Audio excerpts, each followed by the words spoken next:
When Ryan Mercer's worn sneakers stepped onto the 63rd floor for the first time in 3 years, he didn't know he was about to answer the most dangerous question a billionaire CEO had ever asked. Am I beautiful? One honest sentence would shatter the glass tower's coldest heart and resurrect his own buried life. But first, he'd have to survive the woman who could fire him with a glance and the desktop wallpaper that revealed her most guarded secret. If you want to see how one IT tech's truth changed everything at the top of the world, stay with me until the end. And hey, smash that like button and drop a comment telling me what city you're watching from so I can see how far Ryan and Camille's story travels. Ryan Mercer lived in the margins. Not because he was invisible, though after 3 years working IT support in Sterling Tower's basement server rooms, he'd certainly perfected the art of being overlooked. But because margins were safe. Margins didn't ask questions. Margins didn't expect you to be anything more than functional. And for a 34-year-old widowed father whose entire world revolved around an 8-year-old girl with his late wife's eyes, functional was exactly enough. The elevator ride from sublevel 2 to the 63rd floor took 47 seconds. Ryan knew because he counted every one of them, his thumb working the corner of his employee badge in the nervous habit that Sophie always teased him about. The email had arrived at 7:43 that morning, marked urgent, subject line reading simply, Executive Suite, immediate technical support required. He'd read it 3 times before his coffee went cold. In 3 years, Ryan had never been summoned above the 30th floor. The company's executive level was a world unto itself, a realm of imported marble, original art, and the kind of silence that only extreme wealth could purchase. His domain was flickering fluorescence, humming servers, and the constant white noise of cooling fans. He fixed problems that people like Camille Sterling would never know existed, performed digital surgery on systems that kept her empire running, and then disappeared back into the infrastructure like a ghost in the machine. The elevator chimed. 63. The doors opened onto a reception area that looked like it had been designed by someone who confused office with museum. Floor-to-ceiling windows flooded the space with morning light that seemed somehow cleaner than the light on lower floors. The carpet was so thick, Ryan's footsteps made no sound. Behind a desk of polished black stone sat a woman whose makeup was more perfect than any human face had a right to be. Ryan Mercer, IT support, he said, holding up his badge like a permission slip. She didn't look at it. Ms. Sterling is expecting you. Through the double doors, turn left, last office at the end. She's already waiting. The emphasis on already waiting made Ryan's stomach tighten. He nodded, adjusted his laptop bag, and walked through doors that probably cost more than his annual salary. The hallway was a gallery of achievement. Framed magazine covers featuring Camille Sterling lined the walls. Forbes, Fortune, Time, Business Week. In every image, she was perfect. Severe suits in blacks and grays, hair pulled back so tightly it seemed aggressive. Eyes that looked at the camera like it owed her money. The headlines told her story in bold print. The Ice Queen of Tech, Sterling's Golden Touch, America's most feared CEO. Ryan had seen her exactly once in person, 14 months ago, stepping out of a black car in the tower's underground garage. Even from 30 feet away, watching from behind a maintenance cart, he'd felt the force of her presence. The way everyone within her orbit immediately straightened, moved faster, spoke more carefully. She'd been on her phone, heels clicking against concrete like gunshots, and hadn't glanced in his direction even once. That was fine. Ryan preferred not being looked at. The last office at the end of the hall had doors that were already open. Beyond them stretched a corner suite that made the reception area look modest. One wall was entirely glass, offering a view of the city that made Ryan briefly dizzy. The other walls held abstract art that probably had names he'd never pronounce correctly. The desk, a massive piece of dark wood and steel, sat in front of the windows like a throne. Behind it stood Camille Sterling. Mr. Mercer. Her voice was crisp, controlled, with an edge that suggested she'd already decided whether you were useful or disposable. You took 53 seconds from the elevator. I was told you'd be here in 45.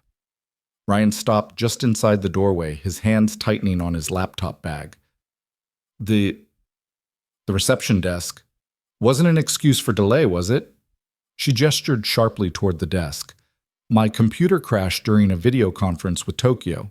I need the system restored immediately. Everything was encrypted and backed up through your department's protocols, which I'm told are supposedly flawless. I'm told many things, Mr. Mercer. I'm frequently disappointed. She was taller than the magazine photos suggested, probably 5'9" in heels that added another 3 inches.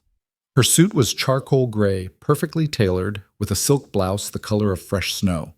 Her dark hair was pulled back in a style that seemed designed to weaponize her cheekbones. She wore no jewelry except small diamond studs and a watch that probably cost more than Ryan's car. But it was her eyes that held him, dark, sharp, and absolutely exhausted. I'll need to access the system directly, Ryan said, keeping his voice steady. May I? Camille moved away from the desk with a gesture that might have been permission or dismissal. The password is on the notepad. Don't touch anything else. Ryan approached the desk carefully, as if the marble floor might reject his presence. He set down his bag, pulled out his portable diagnostic tablet, and looked at the notepad. The password was 17 characters of random letters, numbers, and symbols. Of course it was. He typed it in, and the system responded with a blue screen of death that would have made a junior tech cry. How bad is it? Camille's voice came from behind him, closer than expected. Not terrible, Ryan said, his fingers already moving across the keyboard. Looks like a driver conflict caused a cascade failure. Your data's fine. The crash happened at the application layer, not storage. I can restore from the local backup and update the conflicting drivers.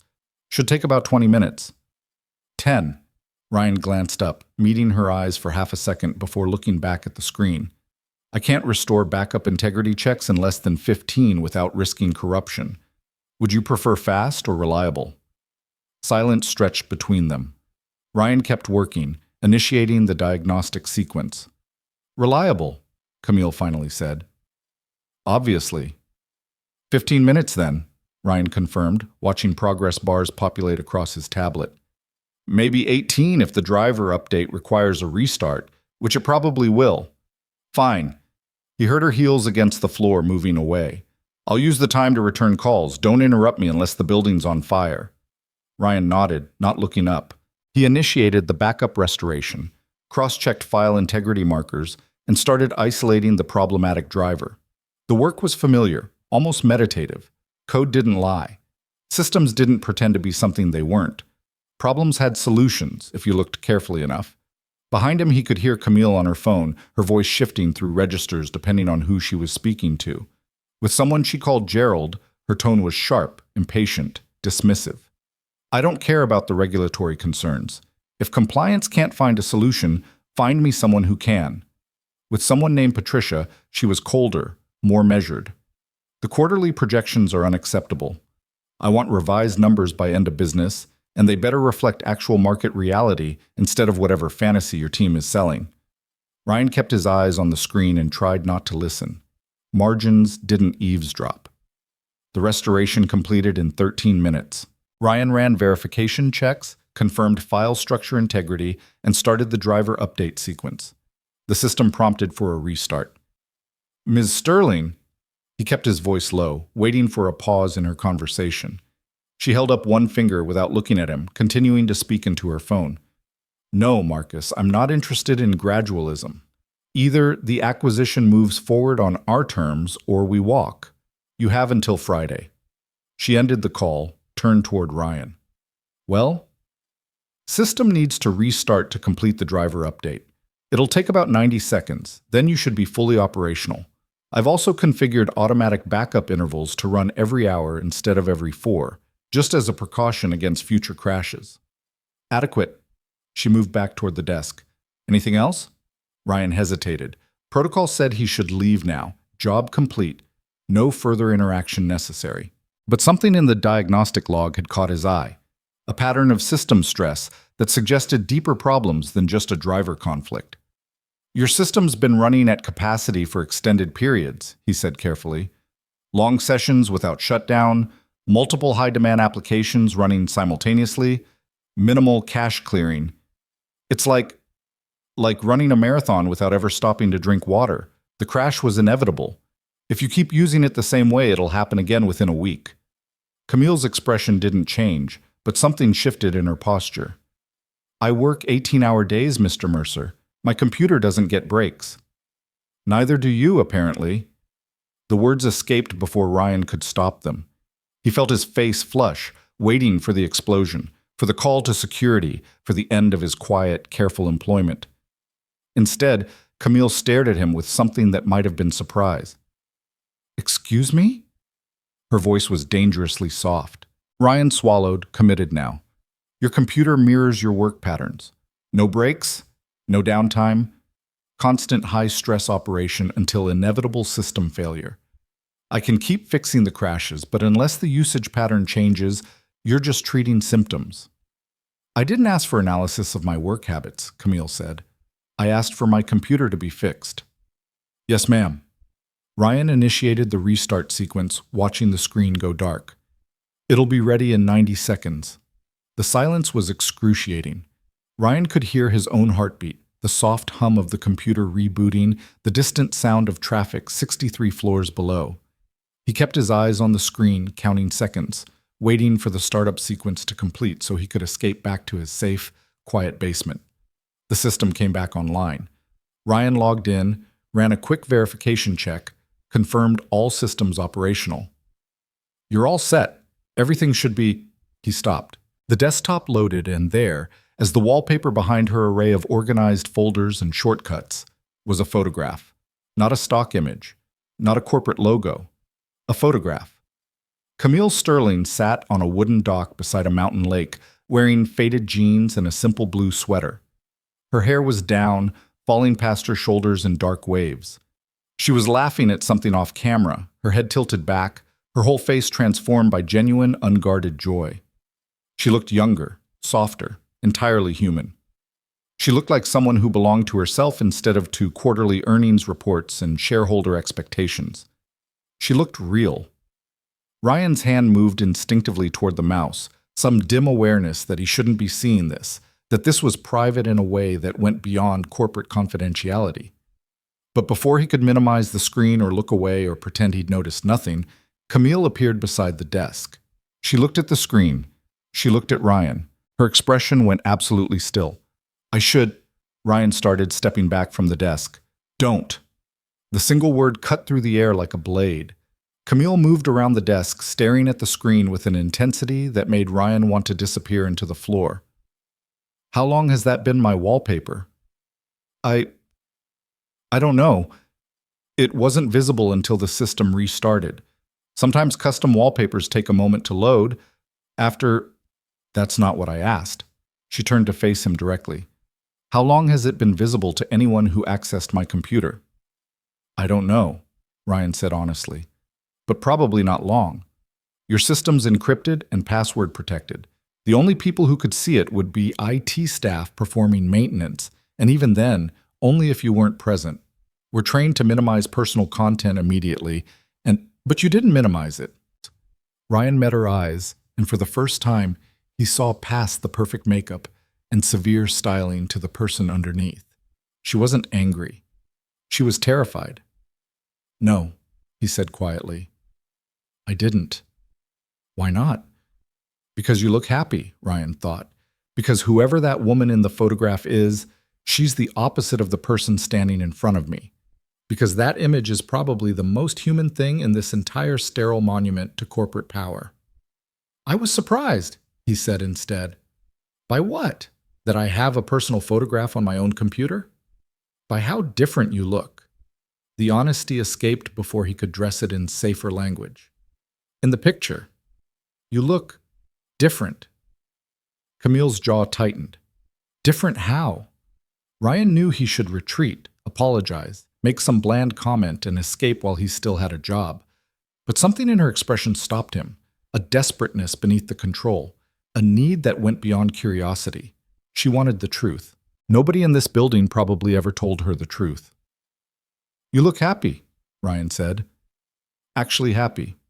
Not performing happiness for a camera or managing your image. You look like you're somewhere you want to be, doing something you chose instead of something required. You look—" He stopped, searching for words that wouldn't sound like flattery or condescension. "You look free." Camille turned back to the screen, staring at her own image. When she spoke again, her voice was barely above a whisper. That was 4 years ago, a cabin in Montana. I went there for a weekend that was supposed to be about strategic planning for a merger. She paused. I didn't think about work once. I sat on that dock for hours, reading paperback novels and listening to absolutely nothing. It was the last time I remember feeling like a person instead of a portfolio. Ryan didn't respond. The confession hung in the air between them, fragile and dangerous. Camille's hand moved to the desktop keyboard, her fingers hovering over the keys as if she might delete the image. Then she stopped. Mr. Mercer, she said, still looking at the screen, I'm going to ask you a question, and I need you to answer honestly. Not strategically, not politically, not with whatever response you think I want to hear. Honest. Okay, Ryan said, though every instinct screamed at him to refuse. Camille turned to face him fully, and in that moment she looked more vulnerable than anyone with her power and wealth had any right to appear. Am I beautiful? The question struck Ryan like a physical blow. He stared at her, trying to understand what she was actually asking. Beautiful? Of course she was beautiful. Magazines had been saying so for years. Her face was symmetrical, her features striking, her presence commanding. Beautiful was inadequate. Beautiful was obvious. But that wasn't what she was asking. She was asking if the woman in the photograph, the one with wind-tangled hair and an unguarded smile, was beautiful. She was asking if anything existed beneath the armor. Yes, Ryan said, but not because of the things people usually mean when they say that. Camille's eyes narrowed. Explain. Ryan gestured toward the screen, choosing his words carefully. In every magazine cover in your hallway, you look powerful, intimidating, perfectly controlled. Those images are beautiful the way a sword is beautiful, impressive, sharp, designed to cut. But in this picture, he paused. In this picture, you look at peace. And peace is beautiful in a way that power never is. You look like you belong to yourself. The silence that followed felt like standing on the edge of something vast and dangerous. Camille's expression didn't change, but something shifted behind her eyes. A crack in the foundation, a glimpse of the person she'd buried beneath quarterly reports and shareholder expectations. I haven't belonged to myself in a very long time, she said finally, so quietly Ryan almost didn't hear her. Before he could respond, her phone buzzed. The sound shattered the moment like dropped glass. Camille blinked, her expression resettling into its familiar mask of control. She glanced at the screen, then back at Ryan. Thank you for fixing my computer, Mr. Mercer. That will be all. The dismissal was absolute. Ryan recognized it as the end of whatever strange moment they'd just shared. He gathered his laptop and tablet, packed them carefully into his bag, and moved toward the door. Mr. Mercer? He stopped, turned back. Camille was still standing by her desk, the photograph of her happier self glowing on the screen behind her. What you said about system stress and inevitable crashes, that applies to more than computers, doesn't it? Yes, ma'am, Ryan said. It applies to everything. She nodded once, a small gesture that acknowledged something neither of them would name. I'll be more careful about shutdown intervals. Ryan left the office, walked back down the hallway past the magazine covers and their headlines about ice queens and golden touches, and stepped into the elevator. As the doors closed and the car began its descent back to the basement levels where he belonged, he realized his hands were shaking. 47 seconds back to sublevel 2. He spent every one of them wondering what he'd just done. Sophie was already at the kitchen table when Ryan got home, her math homework spread out in front of her like a battlefield strategy. She looked up as he came through the door, her face brightening with the smile that never failed to make the rest of his day irrelevant. You're late, she announced. Ms. Chen said you were supposed to pick me up at 4:30, and it's 4:42. Traffic, Ryan lied, dropping his bag by the door and moving to ruffle her dark curls. How was school? Boring. We learned about fractions again, even though I already understand fractions. Tommy Reynolds said his dad drives a Ferrari, and I said, that's dumb, because cars that expensive are just about showing off and not about actually going places. She paused, looking up at him with eyes that were too much like her mother's. Was I mean? You were honest, Ryan said, heading to the refrigerator. There's a difference. That's what I thought. Sophie returned to her homework with the fierce concentration that made Ryan's chest ache with pride and terror in equal measure. She was so much like Emma, the same stubborn certainty, the same inability to pretend something made sense when it didn't, the same fierce protection of what she decided was true. Emma had been dead for 2 years, 7 months, and 13 days. Breast cancer, diagnosed too late, advancing too fast. Ryan had spent 18 months watching the strongest person he'd ever known disintegrate into exhaustion and pain, watching their savings evaporate into medical bills, watching Sophie try to be brave while her mother disappeared piece by piece. The last thing Emma had said to him, 3 days before the end, was, "Don't disappear, Ryan. Don't use me as an excuse to stop existing. Promise me." He'd promised. Then he'd spent 2 years doing exactly what he'd sworn he wouldn't, fading into margins, choosing invisibility, building a life small enough that it couldn't hurt him anymore. "Dad?" Sophie's voice pulled him back to the present. "Are you okay? You're just standing there holding the milk." Ryan shook his head, forcing a smile. "Yeah, sorry, long day. What do you want for dinner?" "Spaghetti." She said it the way she said everything. Absolute certainty, no room for negotiation. "And can we watch that nature documentary about octopuses after homework?" "Deal." Ryan pulled out a pot, started water boiling, and let the familiar routine of dinner preparation smooth away the strangeness of the afternoon. But later, after Sophie had finished her homework, and they'd watched octopuses demonstrate intelligence that made most humans look inadequate, after she'd brushed her teeth and he'd read her 2 chapters of the book they were working through, after she'd fallen asleep with her stuffed penguin tucked under one arm, Ryan sat alone in the kitchen and thought about Camille Sterling's question. "Am I beautiful?" It wasn't really about beauty, it was about recognition. She'd been asking if anyone could still see the person beneath the performance, if anything remained of the woman on that dock in Montana who'd spent a weekend belonging to herself. Ryan pulled out his laptop and did something he'd never done before. He searched for information about Camille Sterling beyond the magazine headlines. The results were exactly what he expected. Articles about her ruthless business tactics, her meteoric rise to CEO at 31, her reputation for firing executives who failed to meet her standards, her nickname as the Ice Queen. There were profiles in business magazines, analysis of her management style, speculation about her net worth. But there were almost no personal details.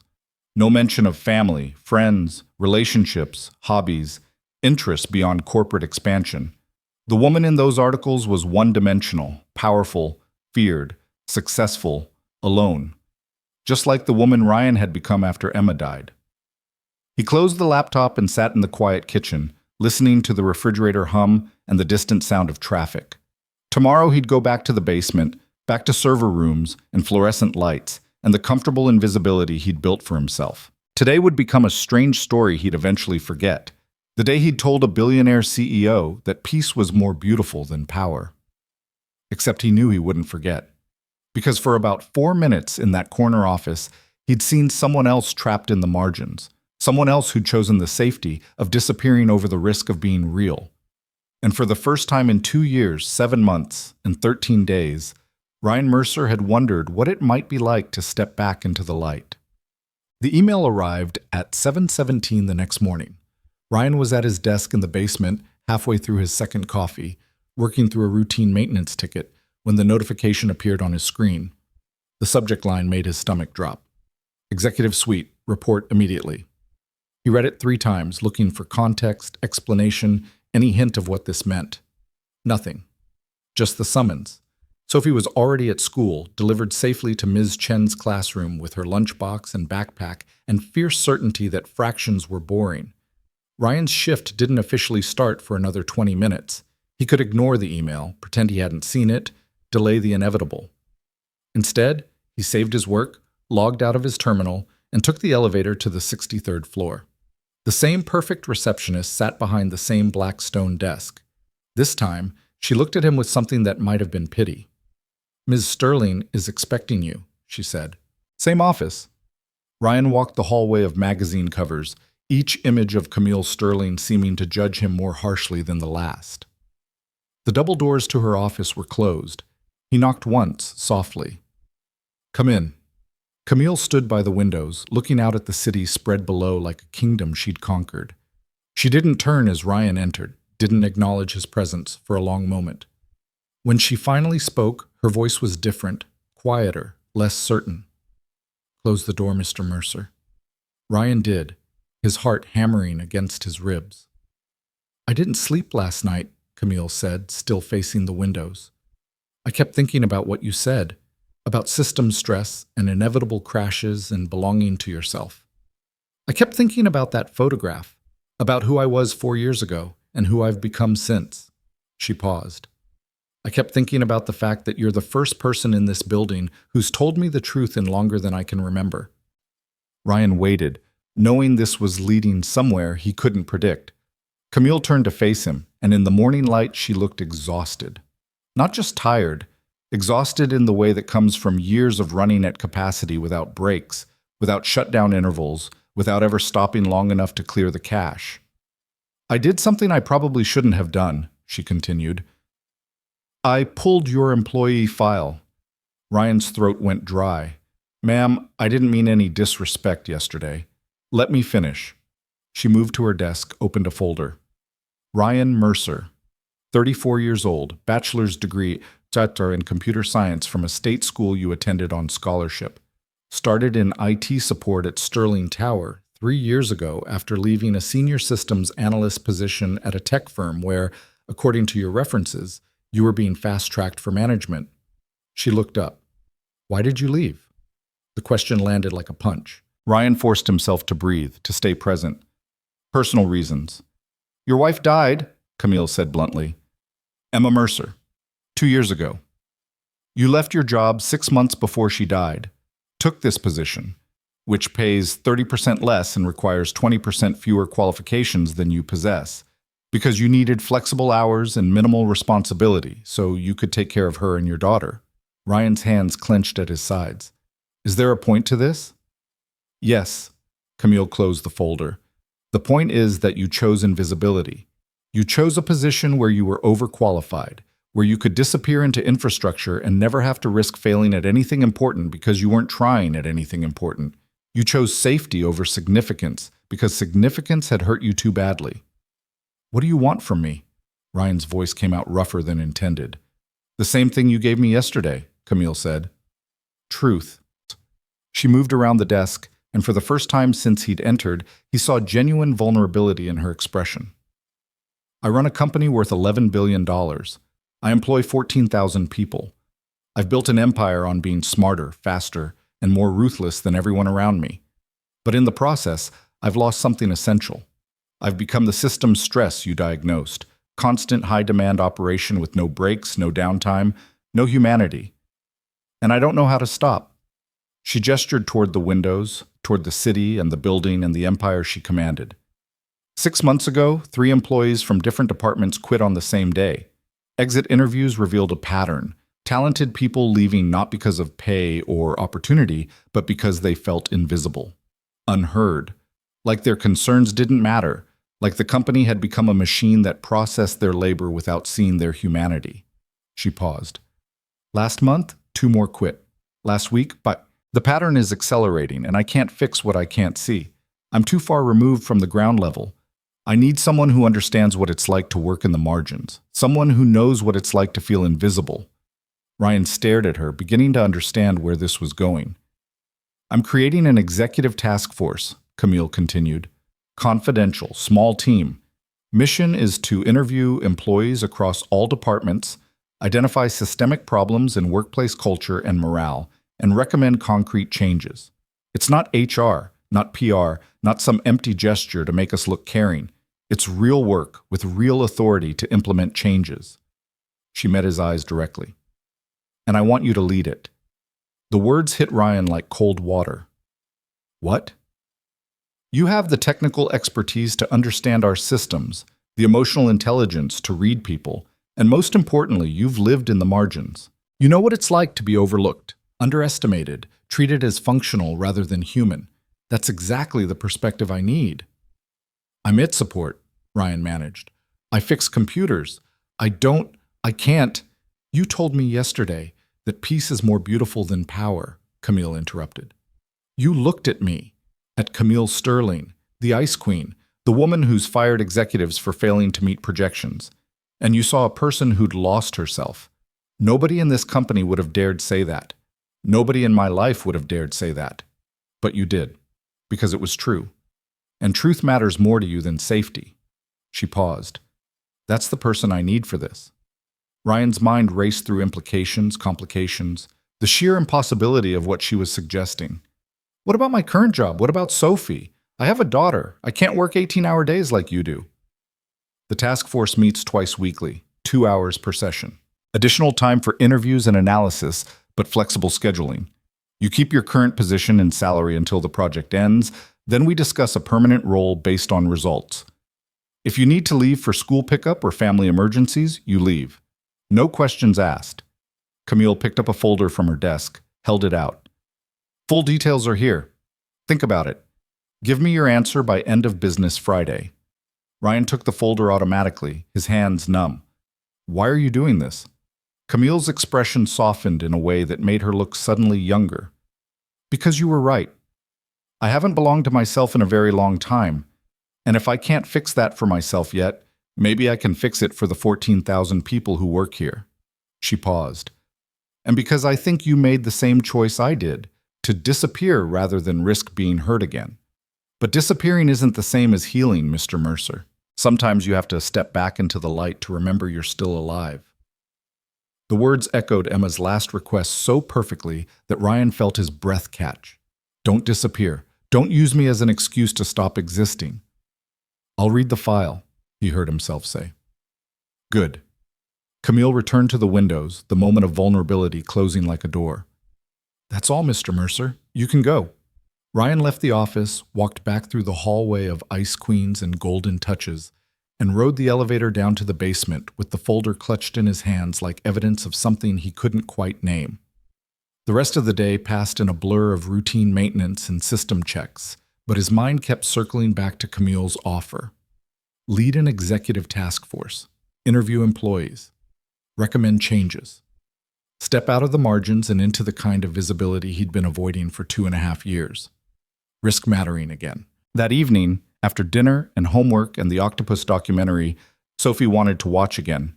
After she was asleep and the apartment was quiet, Ryan opened the folder. The project details were extensive. A team of 5, Ryan plus 4 others selected from different departments. Bi-weekly meetings in a private conference room on the 47th floor. Direct reporting to Camille Sterling, with authority to investigate any department without prior approval. Budget for external consultants if needed. Timeline of 6 months for initial assessment, with potential extension. The salary increase was 35% above his current rate. But more than the money, more than the title or the authority, what struck Ryan was the mission statement at the top of the first page. To restore humanity to Sterling Tower's workplace culture by listening to voices that have been systematically ignored, and implementing changes that value people as individuals rather than productive units. It was everything he'd become invisible to avoid. Everything that terrified him about stepping back into significance. Everything Emma had asked him to do before she died. Ryan closed the folder and sat in his quiet kitchen, listening to the refrigerator hum and the building settling around him. Outside, the city glowed with millions of lights, millions of people who'd chosen to be visible, to risk significance, to live lives that meant something beyond survival. For 2 years, 7 months, and 14 days, he'd chosen differently. Maybe it was time to choose again. Ryan gave his answer on Thursday morning, 24 hours before Camille's deadline, standing in her office with the folder tucked under his arm, and Sophie's question from the night before still echoing in his head. Dad, why do you always say you're just IT support? Ms. Chen says just makes things smaller than they really are. Sophie was right. Ms. Chen was right. And somewhere in the margins he'd been hiding in, Emma's voice was right too. I'll do it, Ryan said. Camille looked up from her computer, and for half a second, something like relief crossed her face before the professional mask returned. Good. First meeting is Monday at 9, conference room 47B. I'll send the team roster by end of day. She paused, fingers hovering over her keyboard. You won't regret this, Mr. Mercer. I already regret it, Ryan said honestly. But I'm doing it anyway. The corner of Camille's mouth twitched, Not quite a smile, but close enough to count. That's the most honest thing anyone said in this building all week. Dismissed. Ryan returned to the basement, logged into his terminal, and stared at his screen for 5 full minutes, wondering what he'd just agreed to. Around him, server fans hummed their constant white noise lullaby, fluorescent lights flickered with electrical rhythm, and everything felt exactly the same as it had for 3 years. Except he wasn't the same anymore. He'd stepped out of the margins. The team roster arrived at 3:47 p.m. in an encrypted email marked confidential. Ryan opened it in a quiet corner of the server room, away from the 2 other techs on shift. 5 names, including his own. Jennifer Park, Senior Accountant, Finance Department, 12 years with the company. Marcus Chen, Operations Manager, Facilities and Maintenance, 8 years. Alicia Rodriguez, Customer Service Team Leader, Client Relations, 6 years. David Kim, Junior Developer, Software Engineering, 2 years. And Ryan Mercer, IT Support Specialist, Technical Infrastructure, 3 years. Each name came with a brief personnel note. Jennifer had filed 3 formal complaints about hostile work environment in finance. Marcus had been written up twice for allowing maintenance staff to work overtime without authorization.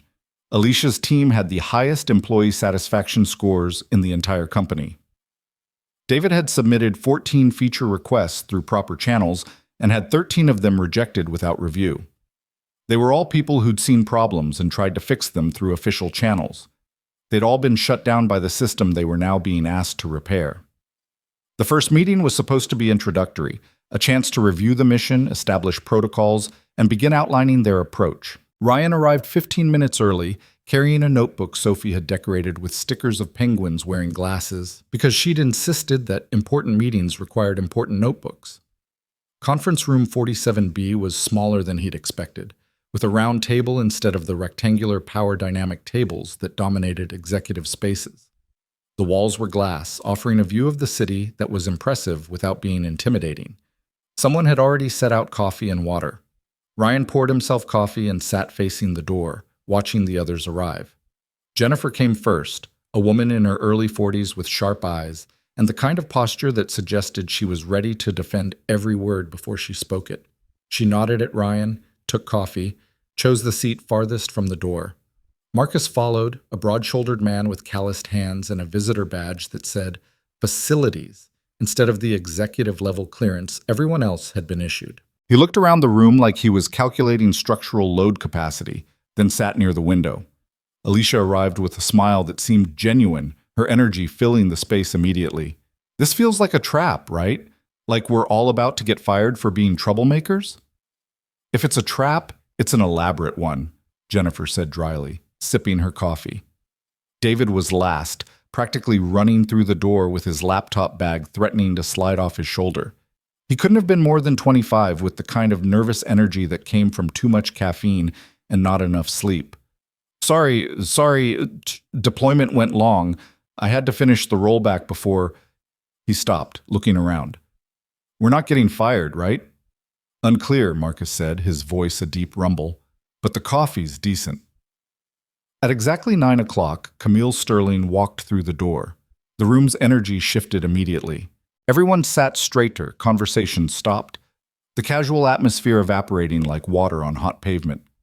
Camille wore another perfectly tailored suit, this one navy, her hair pulled back in the same severe style that made her look like she could fire someone with a glance. She carried a slim tablet and an expression that gave away absolutely nothing. Good morning, she said, taking the seat at the table that somehow became the head position despite the round shape. Thank you all for accepting this assignment. Before we begin, I want to establish something clearly. This task force exists because Sterling Tower has a problem, and I need people who've actually experienced that problem to help fix it. You're not here to tell me what I want to hear. You're here to tell me what's actually happening in this company, regardless of how uncomfortable that truth might be. She tapped her tablet, and the glass walls dimmed, privacy mode engaging. Everything discussed in this room is confidential. You report directly to me, you have authority to interview anyone at any level without prior approval, and you are protected from retaliation.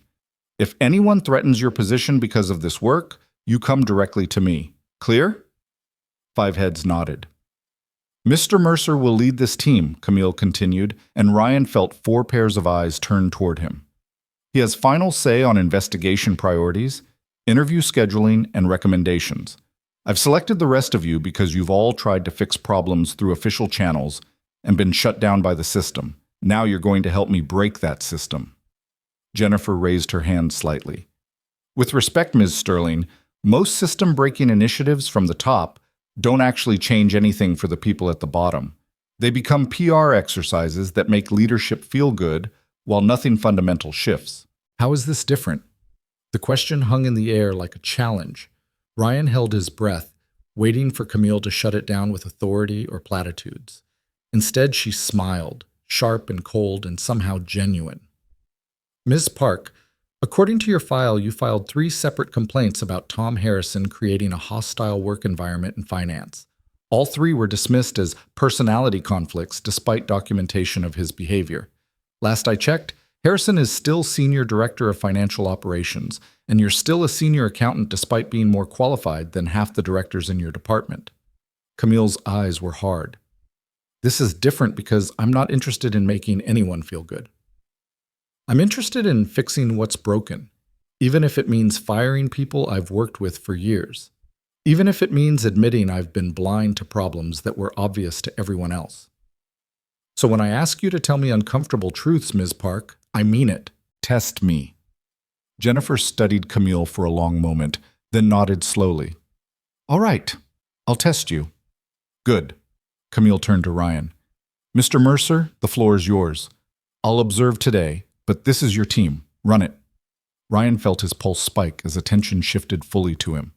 4 people waiting for leadership from an IT tech who'd spent 3 years making himself invisible. He looked at his penguin sticker notebook, heard Sophie's voice in his head telling him that just made things smaller than they really were, and decided that if he was going to step out of the margins, he might as well commit.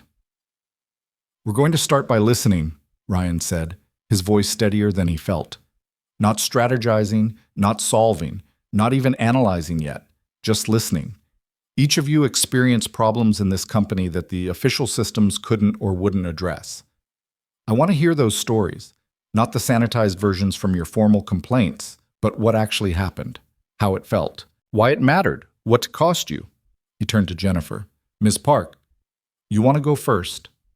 Jennifer's expression flickered with something between surprise and respect. She set down her coffee, folded her hands on the table, and began. Tom Harrison became Senior Director of Financial Operations 4 years ago. He's brilliant with numbers, terrible with people, and completely convinced that anyone who disagrees with him is either stupid or insubordinate. Within 6 months, 3 people from his team had quit. Within a year, 5 more. Exit interviews mentioned his management style, but nothing changed because his department consistently hit targets. Her voice was steady, professional, but Ryan could hear the tension beneath it. I was assigned to his team 2 years ago. First week, he told me my analysis was adequate for someone with my background, which we both knew meant my state school degree instead of his Ivy League credentials. When I corrected an error in his quarterly projections, he accused me of deliberately trying to embarrass him in front of executives. When I documented incidents for HR, they told me I was misinterpreting his communication style and suggested I work on being less sensitive. What did you do? Alicia asked quietly. I stopped correcting his errors. I stopped offering insights that might contradict his opinions. I made myself small enough that he couldn't target me, and I watched his department become a place where people either agreed with him or left. Jennifer's jaw tightened. Last quarter, his projections were off by 18% because nobody on his team dared tell him his assumptions were wrong. The company lost contracts because our bids were based on fantasy numbers. But Harrison kept his position because he's talented, and I kept mine because I learned to be invisible. The room was absolutely silent. Ryan wrote in his notebook, "System protects performance over people. Invisibility as survival strategy. Cost of speaking up exceeds cost of staying quiet." "Thank you," he said. "Mr. Chen?" Marcus shifted in his chair, his large frame looking uncomfortable in the executive space. "I run facilities and maintenance, 32 people keeping this building operational. Climate control, electrical, plumbing, cleaning, security systems. We're not visible unless something breaks, which means management thinks we're either not working or not necessary. He paused. 2 years ago, I noticed a pattern in the HVAC system. Energy consumption was 20% higher than it should have been, but performance was declining. I submitted a maintenance request for a full system evaluation. Denied, not in the quarterly budget. 6 months later, submitted again. Denied, not a priority. A year later, the system failed during a heat wave. Entire building lost cooling for 6 hours. Emergency repair cost 4 times what the evaluation would have cost. Let me guess, David said. You got blamed for not catching it earlier? Worse. I got written up for authorizing my team to work overtime during the emergency without prior approval. Marcus's voice was flat, emotionless. I had 3 people working 16-hour shifts in 100-degree heat to get the system back online, and I got disciplined for not following proper overtime protocols. That's when I understood. The system values process over people. Always. Ryan wrote, "Problems ignored until crisis. Authority without autonomy. Following rules more important than fixing problems." Ms. Rodriguez? Alicia's smile had faded. She looked younger without it, more vulnerable. I lead the customer service team, 18 people handling client complaints, technical support, account issues. We're measured on response time, resolution rate, and customer satisfaction scores. For 3 years, my team has had the highest marks in all 3 categories. We're good at what we do because we actually listen to clients and solve their problems instead of just closing tickets. She leaned forward, intensity replacing her earlier lightness. 8 months ago, corporate decided to implement a new ticketing system that prioritizes high-value accounts. Clients are automatically sorted by revenue tier, and we're required to respond to premium clients within 1 hour, standard clients within 4 hours, and basic clients within 24 hours. Except most of our basic clients are small businesses and individuals, the people who actually need help the most. And the new system makes it impossible to prioritize by urgency instead of account value. Did you push back? Jennifer asked. I filed a formal objection citing ethical concerns and potential reputation damage. I was told the decision was economically sound and my job was to implement policy, not question it. Alicia's voice cracked slightly. 2 weeks ago, a basic tier client, a woman running a small online business, had a technical issue that locked her out of her account. Under the old system, we would have fixed it immediately because it was urgent. Under the new system, her ticket sat in queue for 18 hours. By the time we resolved it, she'd lost a day of sales during her busiest season. She sent me an email saying she was closing her account because we clearly didn't value her business. She pulled out her phone, read from the screen. Thank you for your help, Alicia. I know this isn't your fault, but I can't work with a company that treats people like numbers on a spreadsheet. I hope someday they realize that small clients become big clients if you actually care about them. Alicia's hands were shaking. That's what we're doing. We're treating people like numbers. And I'm complicit because I keep implementing policies I know are wrong. Ryan wrote, efficiency versus humanity, economic logic versus ethical obligation, complicity through implementation. He looked at David, the youngest person at the table. Mr. Kim?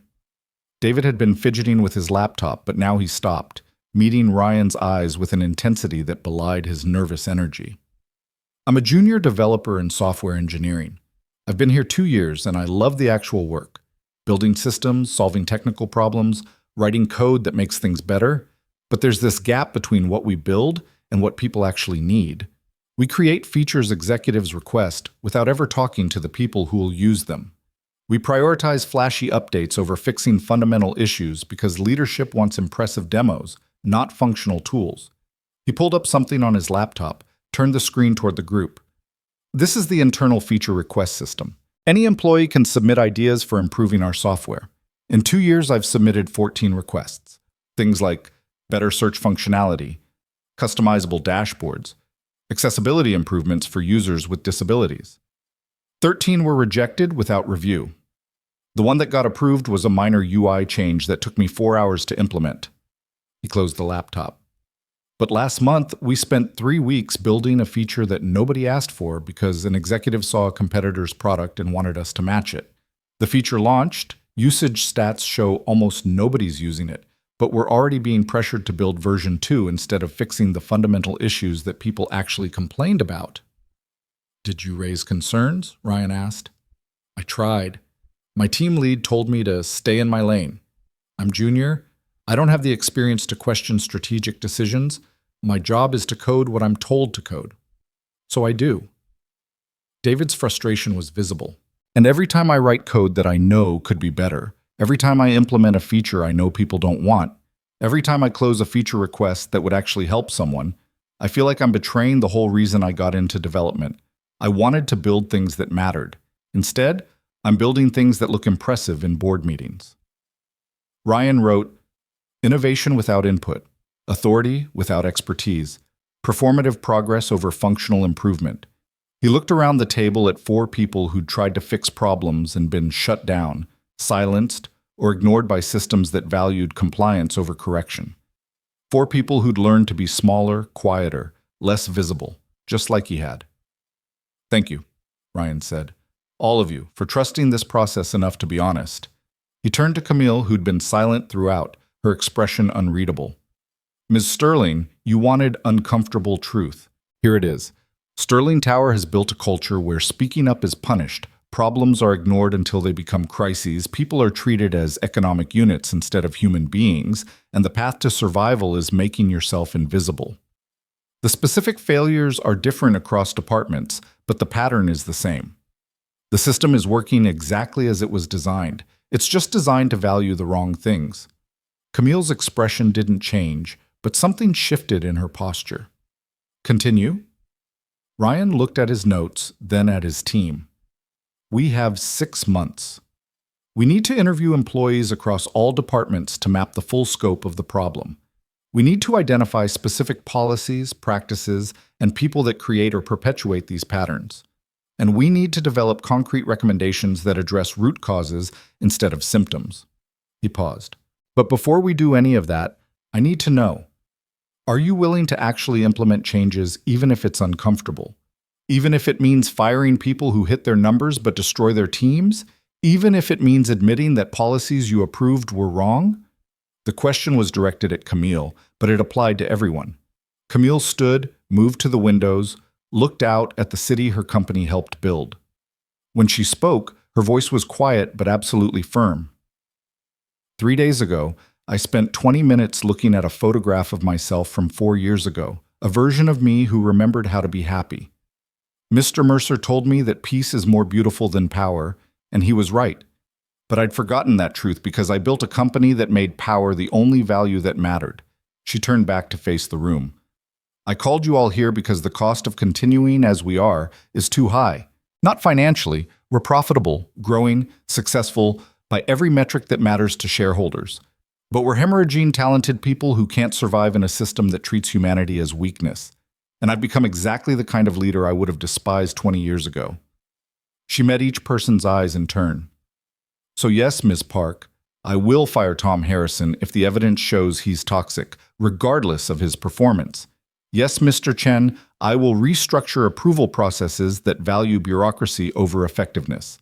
Yes, Ms. Rodriguez, I will question policies that maximize profit at the expense of ethics. Yes, Mr. Kim, I will demand that we build what people need instead of what executives want. Her voice hardened. And if 6 months from now, none of that has happened, if this turns out to be another performative exercise that changes nothing, then you have my permission to quit publicly and loudly, explaining exactly why. I'll give you severance packages that let you do it without financial hardship. That's my commitment. Test me. The silence that followed felt different from before. Not empty, but full of something fragile and dangerous. Hope, maybe. Or the possibility of hope. Jennifer spoke first. All right, I'll hold you to that. Please do, Camille said. She checked her watch. I have a board meeting in 20 minutes. Mr. Mercer, you have full authority to schedule interviews, access personnel files, and request documentation. I want weekly updates on progress. Any questions? Just one, Ryan said. Why me? Why put an IT tech in charge instead of someone with management experience? Camille's expression softened almost imperceptibly. Because you understand what it's like to be invisible, Mr. Mercer. And you can't fix a system that makes people disappear unless you've experienced that disappearance yourself. She moved toward the door, then paused. Also, you're the only person in this building who had the courage to tell me the truth when it would have been safer to stay quiet. That's exactly the quality this team needs. She left, and the five of them sat in sudden quiet, processing what had just happened. Well, Alicia said finally, this is either going to be amazing or we're all about to get fired. Possibly both. Definitely both, Marcus agreed, but he was almost smiling. David looked at Ryan. So what's our first move? Ryan thought about invisible systems, broken feedback loops, and the thousands of people working in this building who'd learned to be smaller than they were. He thought about Sophie asking why he always said, just IT support. He thought about Emma asking him not to disappear. We start listening, Ryan said, to everyone. We interview employees across all departments, not management, not executives, not people who've already learned to speak corporate language. We talk to people who do the actual work. Janitors, receptionists, junior staff, maintenance crew, customer service reps, the people whose voices get filtered out before they ever reach the top. He looked at his penguin sticker notebook, at the notes he'd taken. We find out what it's like to work here when you're not powerful, and then we figure out how to change it. Jennifer nodded slowly. That's actually a good plan. It's the only plan that matters, Ryan said. Everything else is just rearranging deck chairs. They spent the next hour outlining their approach. Jennifer would coordinate interview scheduling and documentation. Marcus would identify critical infrastructure and operational issues that management might not see. Alicia would develop interview questions that got past corporate speak to genuine experience. David would build a secure database for tracking findings. Ryan would synthesize everything and identify patterns. By the time they left conference room 47B, they had a framework, a timeline, and something that felt dangerously like purpose. Ryan returned to the basement, to his terminal and his server rooms and his fluorescent lights. But everything felt different now. He wasn't hiding anymore. He was gathering intelligence from the margins, preparing to bring invisible truths into boardroom light. His phone buzzed. A text from Sophie's school. Early dismissal today. Half day for teacher professional development. Pick up at 12:30? Ryan checked the time. 2 hours. He could finish his morning tickets, grab Sophie, take her for lunch somewhere she liked, and maybe tell her that her dad was doing something important for the first time in a long time. He texted back confirmation, then pulled up the employee directory and started building an interview list. Names, departments, roles, tenure. Patterns emerged quickly. High turnover in certain departments, long tenure in others, concentrations of junior staff reporting to specific managers. His desk phone rang. The display showed an internal extension from the 63rd floor. Mercer, he answered. Mr. Mercer, this is Camille Sterling. Her voice was crisp, professional. I wanted to thank you for how you ran the meeting this morning. You gave everyone space to be heard without letting the conversation become complaint sessions. That's harder than it looks. Ryan leaned back in his chair, surprised. I just asked them to tell their stories. Exactly. You didn't try to fix anything immediately, didn't get defensive about the company, didn't minimize anyone's experience. You just listened. She paused. That's a rare quality in leadership. I'm not leadership, Ryan said automatically. You are now. Camille's tone shifted slightly, became less formal. And for what it's worth, you were right about system stress and inevitable crashes. I've been thinking about that photograph you saw. The version of me that remembered how to be happy. I'd like to become her again, but I don't know how. Building this company required becoming someone hard enough to survive in spaces that didn't want me. Somewhere in that process, I forgot how to be soft enough to be human. The vulnerability in her voice caught Ryan off guard. This wasn't the Ice Queen speaking. This was the woman on the dock in Montana looking for a path back to herself. You start small, Ryan said quietly. You don't fix everything at once. You just start making different choices. Small ones, sustainable ones. You learn to clear the cache before the system crashes. Is that what you're doing? Making different choices? Ryan thought about his answer, about Emma and Sophie and the 3 years he'd spent being invisible. I'm trying to. It's terrifying. Good, Camille said, and he could hear something like warmth in her voice. Terrifying means it matters. Safe choices don't change anything. She ended the call, and Ryan sat in his basement office, staring at his screen, feeling something shift in his chest, something that had been frozen since Emma died, something that remembered what it felt like to matter. He picked up his phone and texted Sophie. "Pick you up at 12:30. How about pizza for lunch? The place with the terrible arcade games you love." Her response came back immediately. "Yes, can I get extra cheese?" "Always," Ryan typed, smiling at his screen. Then he returned to his interview list, to the work of listening to invisible voices, and for the first time in 2 years, 7 months, and 16 days, Ryan Mercer felt like he was building something instead of just surviving. The interviews began on a Tuesday morning in early October, and within 3 days, Ryan understood why people had been leaving Sterling Tower in accelerating numbers. The first person he spoke with was Maria Santos, a night shift cleaner who'd worked in the building for 11 years. They met in a small conference room on the 23rd floor at 6 in the morning, before most employees arrived. Maria sat across from Ryan with her hands folded in her lap, her eyes wary in a way that spoke of people who'd asked her questions before but never actually listened to the answers. "I want to be clear," Ryan said, pushing a consent form across the table. "Everything you tell me is confidential unless you give permission otherwise. You won't be identified in any reports unless you choose to be. And nothing you say here can be used against you, Ms. Sterling's direct order.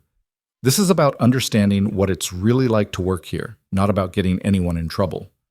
Maria read the form carefully, then signed it with handwriting that was neater than Ryan's. "What do you want to know?" "What's it like?" Ryan asked simply. "Working here. The things nobody in management sees." Maria studied him for a long moment, as if deciding whether he was genuine or just another corporate performance. Finally, she spoke. "The bathrooms on floors 40 through 63 are cleaned twice daily, stocked with expensive soap, soft towels, those fancy air fresheners that smell like hotels. The executive floors get fresh flowers in the lobbies every Monday." She paused. "The bathrooms on floors 1 through 15 are cleaned once daily, after midnight when nobody's around to complain about the smell of industrial cleaner.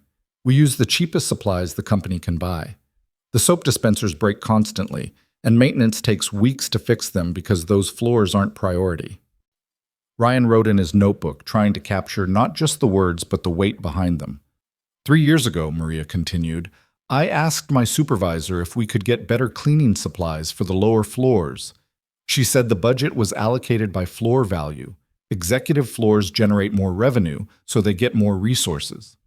I asked if that meant the people working on lower floors mattered less. She told me to focus on my job and stop asking questions that weren't my concern. What happened after that? I stopped asking questions. I clean bathrooms the way I'm told to clean them, with the supplies I'm given, on the schedule that's assigned. And every night, I think about how this company has different classes of employees. The people who matter enough to get soft towels, and the people who don't." Maria's voice was steady, but her eyes were tired. "I used to be proud to work here. Now I just need the paycheck." Ryan thanked her, walked her to the elevator, and returned to the conference room to write up his notes. The pattern Maria described, visible investment in spaces that executives used, neglect of spaces they didn't, was so obvious he couldn't believe he'd never noticed it. But then, he'd spent 3 years making himself invisible in the basement. He hadn't been looking. The second interview was with James Okafor, a security guard who monitored the main lobby entrance. James had been with Sterling Tower for 7 years, and he had the kind of observant awareness that came from watching people all day while being treated like furniture. "You want to know what I see?" James said, leaning back in his chair. "I see executives walk through the lobby like they own the air itself. I see junior staff walk through like they're trying not to take up too much space. I see delivery people, maintenance workers, food service staff get stopped and questioned like they're suspects, while people in expensive suits walk past my desk without even making eye contact." "Do you stop everyone?" Ryan asked. "I'm supposed to verify ID badges for anyone who doesn't look like they belong." James smiled without humor. "Which means I'm supposed to make judgment calls about who looks like they belong in a corporate tower. You can guess how that breaks down. Young, well-dressed, confident? Wave them through. Older, service uniform, uncertain? Stop and verify. The policy doesn't say that explicitly, but that's how it works in practice. Ryan felt something cold settle in his stomach. Has anyone complained about being stopped unnecessarily? All the time. Last month, a black woman in a delivery uniform complained that I stopped her 3 times in 1 week, while white delivery drivers walked past without question. She was right. I had stopped her every time, following the verify anyone who doesn't look like they belong policy. But the truth is, I'd internalized what belonging looked like in this building, and it didn't look like her. James's expression was pained. I filed a report with my supervisor, suggesting we revise the security protocols to reduce bias. I was told the protocols were fine and that I needed to use better judgment. So now I stop everyone in service uniforms, which means I'm constantly behind on my other duties, which means I get written up for not completing tasks on time. You get punished for trying to be fair? I get punished for exposing that the system isn't fair, James corrected. There's a difference. If I followed the policy as written, I'd be enforcing bias. If I try to correct for bias, I fall behind on other work. Either way, I lose. Ryan added James's testimony to his growing file and felt the weight of it accumulating, not just individual complaints, but a pattern of systematic devaluation of certain people, certain roles, certain kinds of work. By the end of the first week, Ryan and his team had conducted 37 interviews. The stories varied in specifics but converged on common themes. People who felt invisible, policies that protected performance over humanity, feedback systems that filtered out uncomfortable truths before they reached decision-makers, and a pervasive sense that speaking up was career suicide. They met in conference room 47B every Friday to synthesize findings. Jennifer brought documentation from finance showing that Tom Harrison's department had the highest turnover rate in the company, but also the highest quarterly performance ratings. Marcus brought maintenance logs revealing that repair requests from lower floors averaged 43 days to completion, while requests from executive floors averaged 4 hours. Alicia brought customer satisfaction data showing that the new tiered response system had decreased overall satisfaction scores by 18%, but increased response times for premium clients by 12%, a trade-off that looked good in executive dashboards but devastated the company's reputation with smaller clients. David brought feature request statistics showing that 93% of employee-submitted ideas were rejected without review, while executive-requested features had a 98% implementation rate. It's worse than I thought, Jennifer said, staring at the compiled data. We're not just failing to address problems, we're actively structured to ignore them. Ryan looked at his penguin sticker notebook, now filled with stories of people who'd tried to make things better and been shut down. He thought about Maria cleaning bathrooms with cheap soap because her floors weren't valuable enough. He thought about James enforcing bias because the alternative was falling behind on impossible workloads. He thought about all the ways Sterling Tower had built a system that worked exactly as designed. It just designed away humanity in favor of efficiency. We need to present findings to Ms. Sterling, Ryan said. Not in 6 months, now, because if we wait, more people will leave, and they'll leave knowing that the company saw the problems and did nothing. We've only completed a fraction of the interviews, David pointed out. We don't have comprehensive data yet. We have enough data to show the pattern, Ryan countered. We can continue gathering evidence, but Sterling needs to know what we're finding. She needs to start making decisions before this becomes irreversible. Alicia nodded slowly. He's right. Some of the people I interviewed are actively job hunting. They're giving this company one last chance to show it cares. If we wait 6 months to deliver a perfect report, they'll already be gone. All right, Jennifer said, so we present preliminary findings, but we need to be clear about what we're asking for. Acknowledgement isn't enough. We need commitments to specific changes. They spent the rest of Friday afternoon drafting a presentation that synthesized their findings into categories: discriminatory resource allocation, biased security protocols, toxic management protected by performance metrics, customer service policies that violated ethical standards, and innovation systems that ignored frontline expertise. Each category included specific examples, quantitative data, and direct quotes from interviews. Ryan scheduled a meeting with Camille for Monday morning, marked urgent subject line reading, task force preliminary findings, immediate attention required. That weekend, Ryan tried to focus on Sophie. Saturday morning pancakes, afternoon at the park, evening movie on the couch. But his mind kept circling back to the presentation, to the weight of responsibility that came with carrying other people's stories, to the fear that even with all this evidence, nothing would actually change. Sophie noticed his distraction during dinner Sunday night. She set down her fork, studied him with the serious expression that made her look older than 8. "Dad, are you worried about your new job?" Ryan hesitated, then decided she deserved honesty. "Yeah, I am. I'm about to tell my boss some things she probably doesn't want to hear.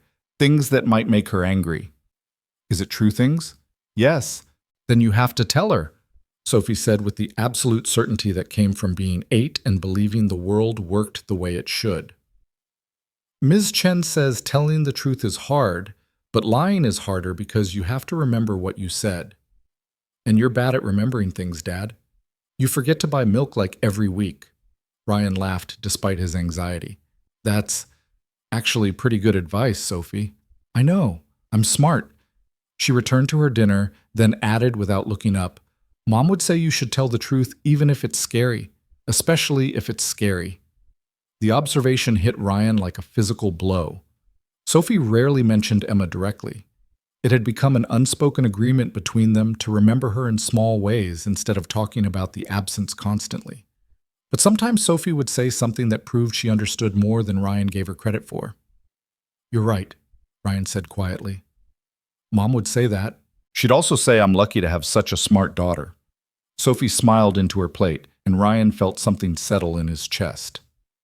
Whatever happened Monday morning, he was done making himself small, done choosing safety over significance, done teaching his daughter through his actions that it was better to be invisible than honest. Monday morning arrived cold and gray, October rain tapping against windows like impatient fingers. Ryan dressed carefully, not his usual IT support casual, but the one good suit he'd bought for Emma's funeral and hadn't worn since. He dropped Sophie at school, received her usual fierce hug, and drove to Sterling Tower with his stomach in knots. The team assembled in conference room 47B at 8:30. Everyone looked nervous, dressed more formally than usual, carrying the weight of what they were about to do. Camille arrived exactly at 9, wearing a black suit that made her look like she could negotiate a peace treaty or declare war with equal authority. "Good morning," she said, taking her seat. "Mr. Mercer, I understand you have preliminary findings." "Yes, ma'am." Ryan connected his laptop to the room's display system, pulled up their presentation. "We've conducted 37 interviews across 12 departments. What we've found is significant enough that we felt it necessary to present immediately, rather than waiting for comprehensive data collection." Camille's expression sharpened. "Show me." Ryan advanced to the first slide, a photograph of the bathroom on the 58th floor beside a photograph of the bathroom on the 8th floor. The contrast was stark: luxury versus neglect, visible investment versus invisible abandonment. "This is resource allocation in Sterling Tower," Ryan said. "Executive floors receive premium cleaning supplies, twice daily service, regular maintenance, fresh flowers. Lower floors receive minimum supplies, once daily service, delayed maintenance, nothing decorative. The message is clear: some employees matter, others don't. The janitors notice. Everyone notices. And what they learn is that this company values people based on their floor assignment." He advanced to security data, graphs showing stop and verify rates by employee appearance. "This is bias in action. Security protocols that sound neutral in policy documentation become discriminatory in practice because they rely on subjective judgment about who looks like they belong.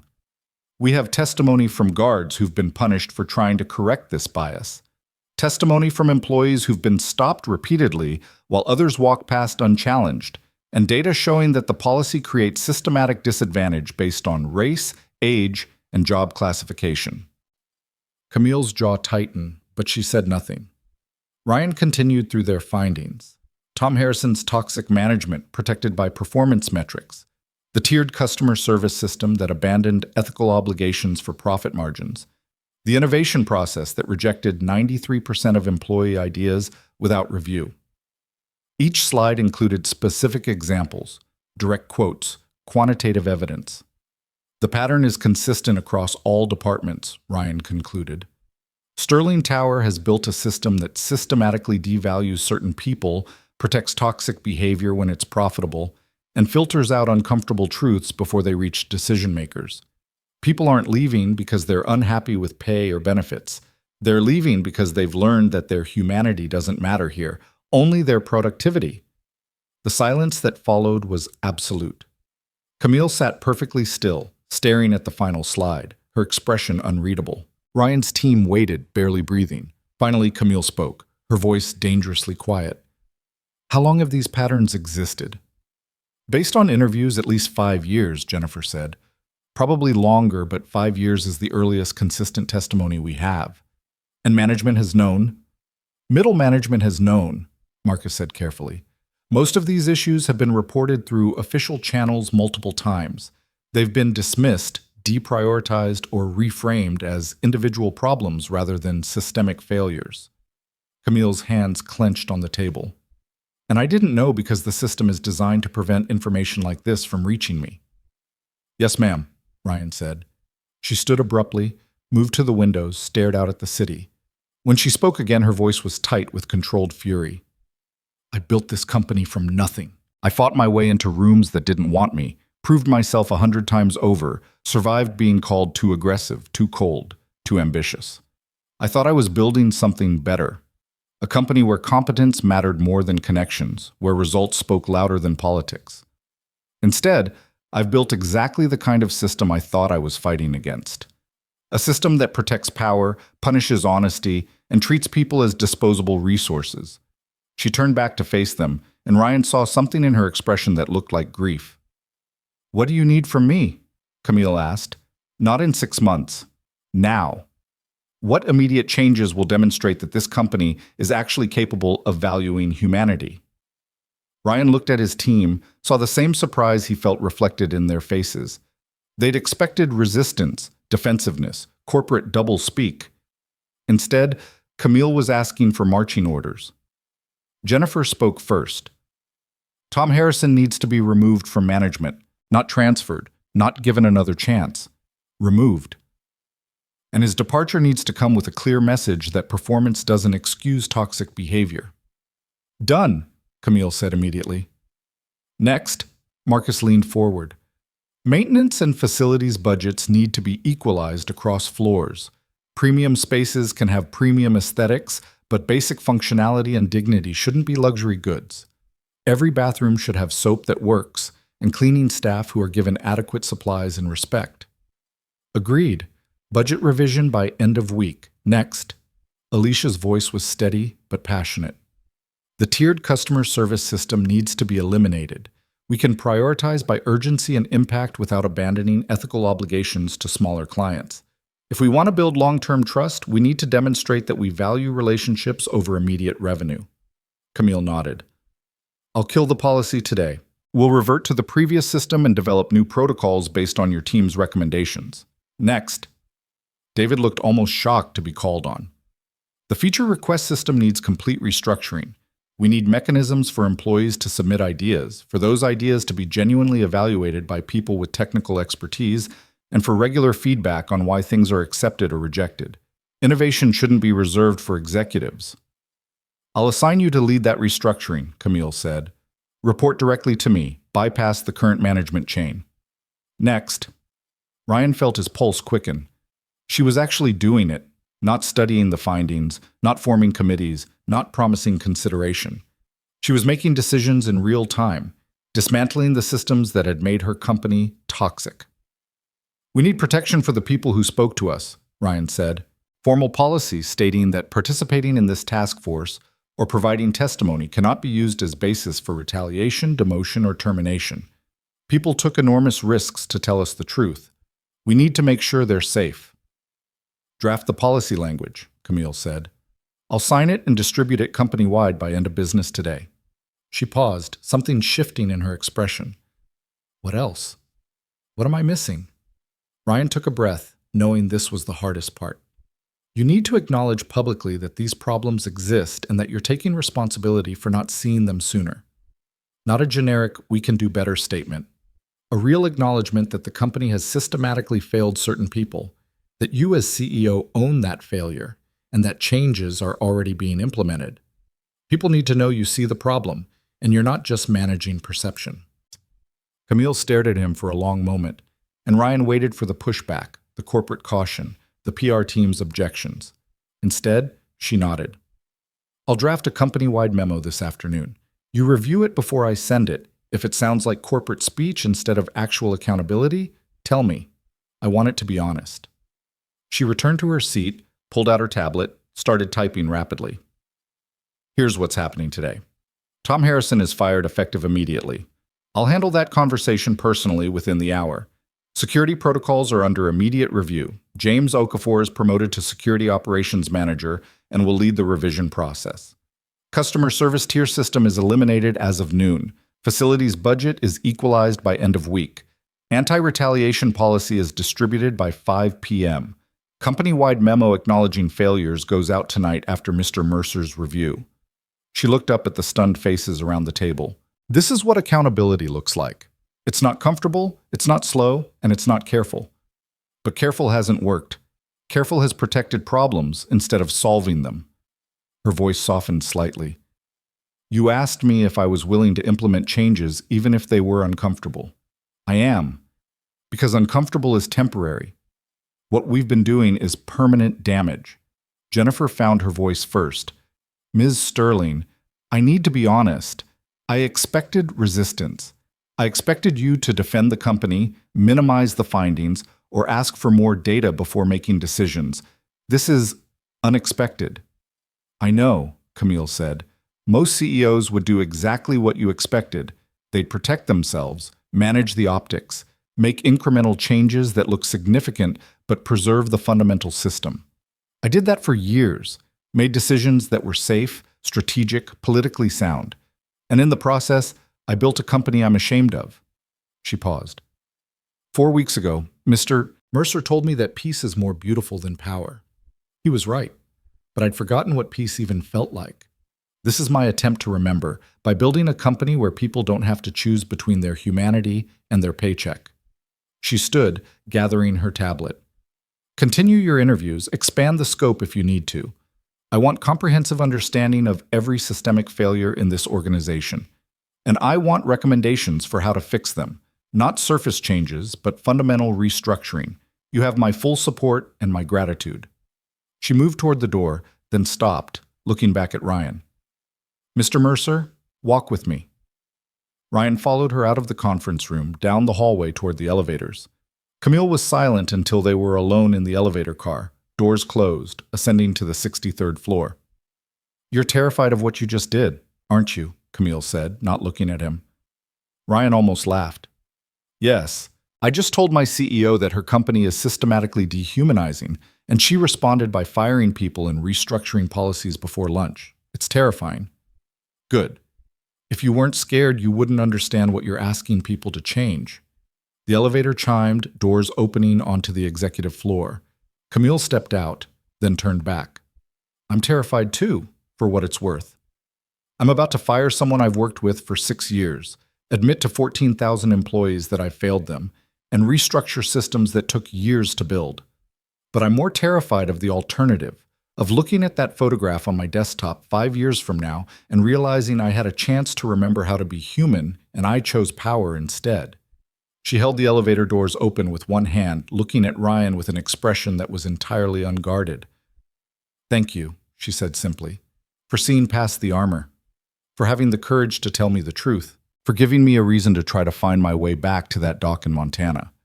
Before Ryan could respond, she released the doors and disappeared into her office. The elevator descended back to the 47th floor, and Ryan returned to conference room 47B in a daze. His team was still sitting exactly where he'd left them, looking equally stunned. Did that just happen? David asked. Did she actually fire someone and change 3 major policies in under an hour? She did, Ryan confirmed, sitting down heavily. And she's about to send a company-wide memo acknowledging systematic failures and taking personal responsibility for them. This is either brilliant or career suicide, Jennifer said, but she was smiling. Possibly both. Definitely both, Marcus agreed. They spent the rest of the day continuing their documentation, but the energy had shifted. What had felt like shouting into the void now felt like building something real. The interviews continued. More janitors, security guards, junior developers, customer service representatives, facilities staff. People who'd been invisible, suddenly being asked to share their experiences with the promise that someone might actually listen. At 4:30, Ryan's phone buzzed with a company-wide email notification. He opened it, read the subject line. A message from CEO Camille Sterling. We must do better. The memo was 3 paragraphs. No corporate jargon, no careful hedging, no managed expectations. Just direct acknowledgement that Sterling Tower had systematically failed to value its employees' humanity, that she as CEO took responsibility for not seeing these failures sooner, and that immediate changes were already being implemented with more to come. It listed the specific actions she'd taken that day, explained why they were necessary, and invited employees to continue providing feedback through the task force. The final paragraph read, I built this company on the belief that competence should matter more than connections, that results should speak louder than politics. But I lost sight of a fundamental truth. Results without humanity aren't success, they're exploitation. Sterling Tower will become a company where people are valued not just for their productivity, but for their humanity. This will be uncomfortable. Change always is. But the alternative, continuing to fail the people who make this company possible, is unacceptable. I'm committed to doing better. I hope you'll hold me to that commitment. Ryan read it twice, then forwarded it to his team with a single line. She meant what she said. That evening, picking up Sophie from after-school care, Ryan felt something he hadn't felt in years, the bone-deep satisfaction of work that actually mattered. He'd spent 3 years being invisible, and in 4 weeks, he'd become someone who carried other people's stories into rooms where decisions were made. Sophie bounced into the car, talking excitedly about a science experiment involving vinegar and baking soda. Ryan listened, asked questions, and realized he was fully present in a way he hadn't been since Emma died. Not half present while his mind circled grief and survival. Actually there, actually listening, actually engaged with life instead of just enduring it. Dad, you're smiling, Sophie observed as they pulled into traffic. You smile different now, less sad. I feel less sad, Ryan admitted. Because of your new job? Because I'm doing something that matters, Ryan said. And because I have a very smart daughter who reminds me to tell the truth even when it's scary. Sophie grinned. I am pretty smart. Can we get pizza again? We had pizza 3 days ago. But that was 3 whole days ago, Dad. That's like forever. Ryan laughed, turned toward their favorite pizza place, and felt Emma's presence in the car with them, not the painful absence that had dominated every moment for 2 years, but the warm certainty that she'd be proud of both of them. Proud of Sophie for being fierce and honest and certain, proud of Ryan for finally keeping his promise not to disappear. The next morning, Ryan arrived at work to find his desk phone's voicemail light blinking.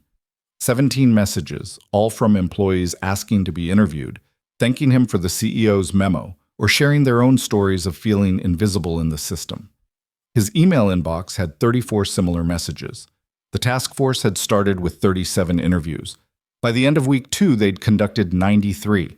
By the end of week 3, over 200 employees had requested to participate. Sterling Tower was waking up, and Ryan Mercer, former invisible IT tech, widowed father, man who'd spent 3 years in the margins, was at the center of it all.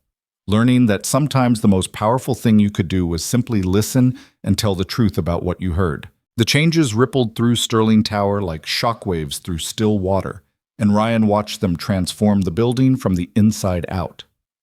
Tom Harrison was gone within 48 hours of Camille's decision, escorted from the building by security with a severance package and a non-disclosure agreement that everyone knew wouldn't stop the story from spreading.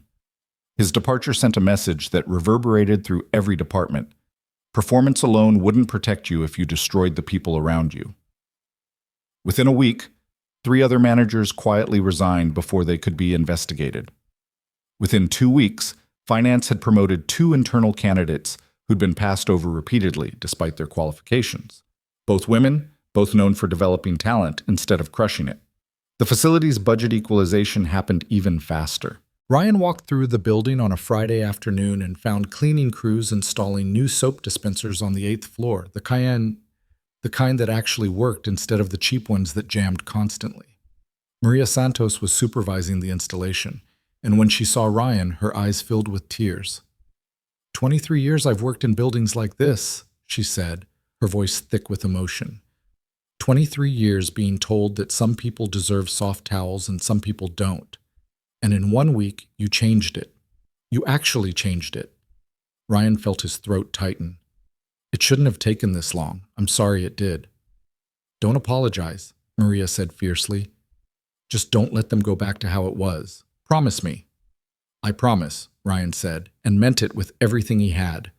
The security protocol revision took longer, but James Okafor approached it with the methodical precision of someone who'd thought deeply about the problem for years. He drafted new procedures that eliminated subjective judgment calls, implemented badge scanning technology that flagged unauthorized access without requiring guards to make appearance-based decisions, and created accountability metrics that tracked stop rates by demographic to identify bias patterns before they became systematic.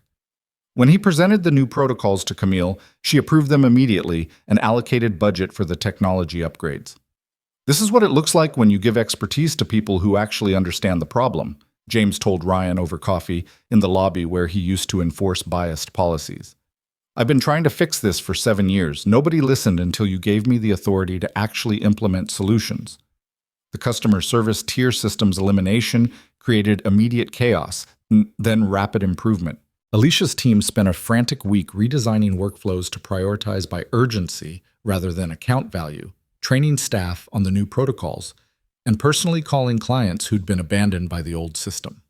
The woman who'd closed her account after 18 hours in queue received a call from Alicia herself, apologizing for the failure and offering 6 months of premium service at no cost. The woman didn't return immediately, but she told Alicia she'd consider it, which was more than Sterling Tower deserved. David's feature request restructuring became the most ambitious project. He created a transparent system where any employee could submit ideas, where submissions were reviewed by technical staff instead of filtered through management approval, and where every decision came with written explanation regardless of outcome. The first month generated 400 submissions. 300 were duplicates or already in development. 76 were approved for implementation. 24 were rejected with detailed technical explanations. The remaining 100 were marked for further research. For the first time in Sterling Tower's history, frontline employees could see their ideas being taken seriously. But the real transformation happened in the interviews. What started as an investigation became something closer to collective therapy, people who'd spent years feeling invisible suddenly being asked to share their experiences, their insights, their solutions. The task force expanded their approach, conducting group sessions where employees from different departments could hear each other's stories and recognize shared patterns. A janitor and a junior developer realized they both felt pressured to work through safety concerns because reporting problems was seen as weakness. A security guard and a customer service rep both described being punished for prioritizing humanity over policy. An accountant and a facilities manager both talked about watching talented colleagues leave because the company valued compliance over competence. The patterns became impossible to ignore. Sterling Tower hadn't just failed individual people, it had built a culture that systematically devalued humanity in favor of metrics, performance, and appearances. And now, with Camille's support and the task force's work, that culture was being dismantled piece by piece. Ryan found himself working longer hours than he had in years, but it felt different from the exhausting grind of invisible maintenance work. This was the kind of tired that came from building something instead of just surviving. He'd arrive at 7 in the morning to review interview transcripts before his regular IT duties, spend lunch breaks in conference room 47B synthesizing findings with his team, and stay until 6 compiling recommendations. Then he'd pick up Sophie, make dinner, help with homework, and spend another hour after she went to sleep documenting the day's discoveries. Sophie noticed the change in him immediately. One evening in late October, while they were washing dishes together, her drying while he washed, their established routine, she studied him with the serious expression that meant she was thinking something important. "Dad, you're different now." Ryan paused mid-scrub on a plate. Different how? You look at me more. Like, really look, not just dad looking where you're thinking about other stuff. She dried the plate with careful attention to every spot. And you talk about your work. You never talked about fixing computers, but you talk about the people you meet now, like they matter. Ryan felt something catch in his chest. They do matter, Sophie. That's what the whole project is about, making sure people know they matter. Mom would like that, Sophie said simply, setting the dried plate on the counter. She always said you were good at seeing people. That's why she married you, she told me, because you saw her, not just pretty or smart or whatever. You saw her. The casual way Sophie dropped this revelation, something Emma had apparently told her during one of their private conversations, mother and daughter, sharing truths that Ryan wasn't privy to, made his vision blur slightly. Your mom was right about a lot of things, Ryan managed. I know, she was really smart. Sophie handed him another dish to wash. Are you going to marry your boss? Ryan nearly dropped the dish. What? Your boss. The one who gave you the important job. You talk about her the way you used to talk about Mom. Like she's real, not just nice or mean or whatever. Like you see her. Sophie's tone was matter of fact, as if she were commenting on the weather. Also, you smile when you talk about her meetings. You never smiled about computer meetings. Ryan tried to formulate a response that was honest but age-appropriate, that acknowledged Sophie's observation without confirming something he hadn't fully admitted to himself. Ms. Sterling is my boss. We work together on an important project, that's all. Okay, Sophie said with the tone of someone who clearly didn't believe him but was willing to let it go for now. But if you do marry her, she has to like penguins. That's my rule. Noted, Ryan said, grateful for the change of subject, even as his mind replayed Sophie's words. You talk about her the way you used to talk about Mom, like she's real. The truth was, Sophie had identified something Ryan had been carefully not examining. His relationship with Camille had shifted over the past month from professional to something harder to categorize. They met twice weekly for formal task force updates, but they'd also started having informal conversations, late afternoon calls about findings, early morning emails about implementation strategies, occasional moments in her office when she'd ask his opinion on decisions that had nothing to do with the task force.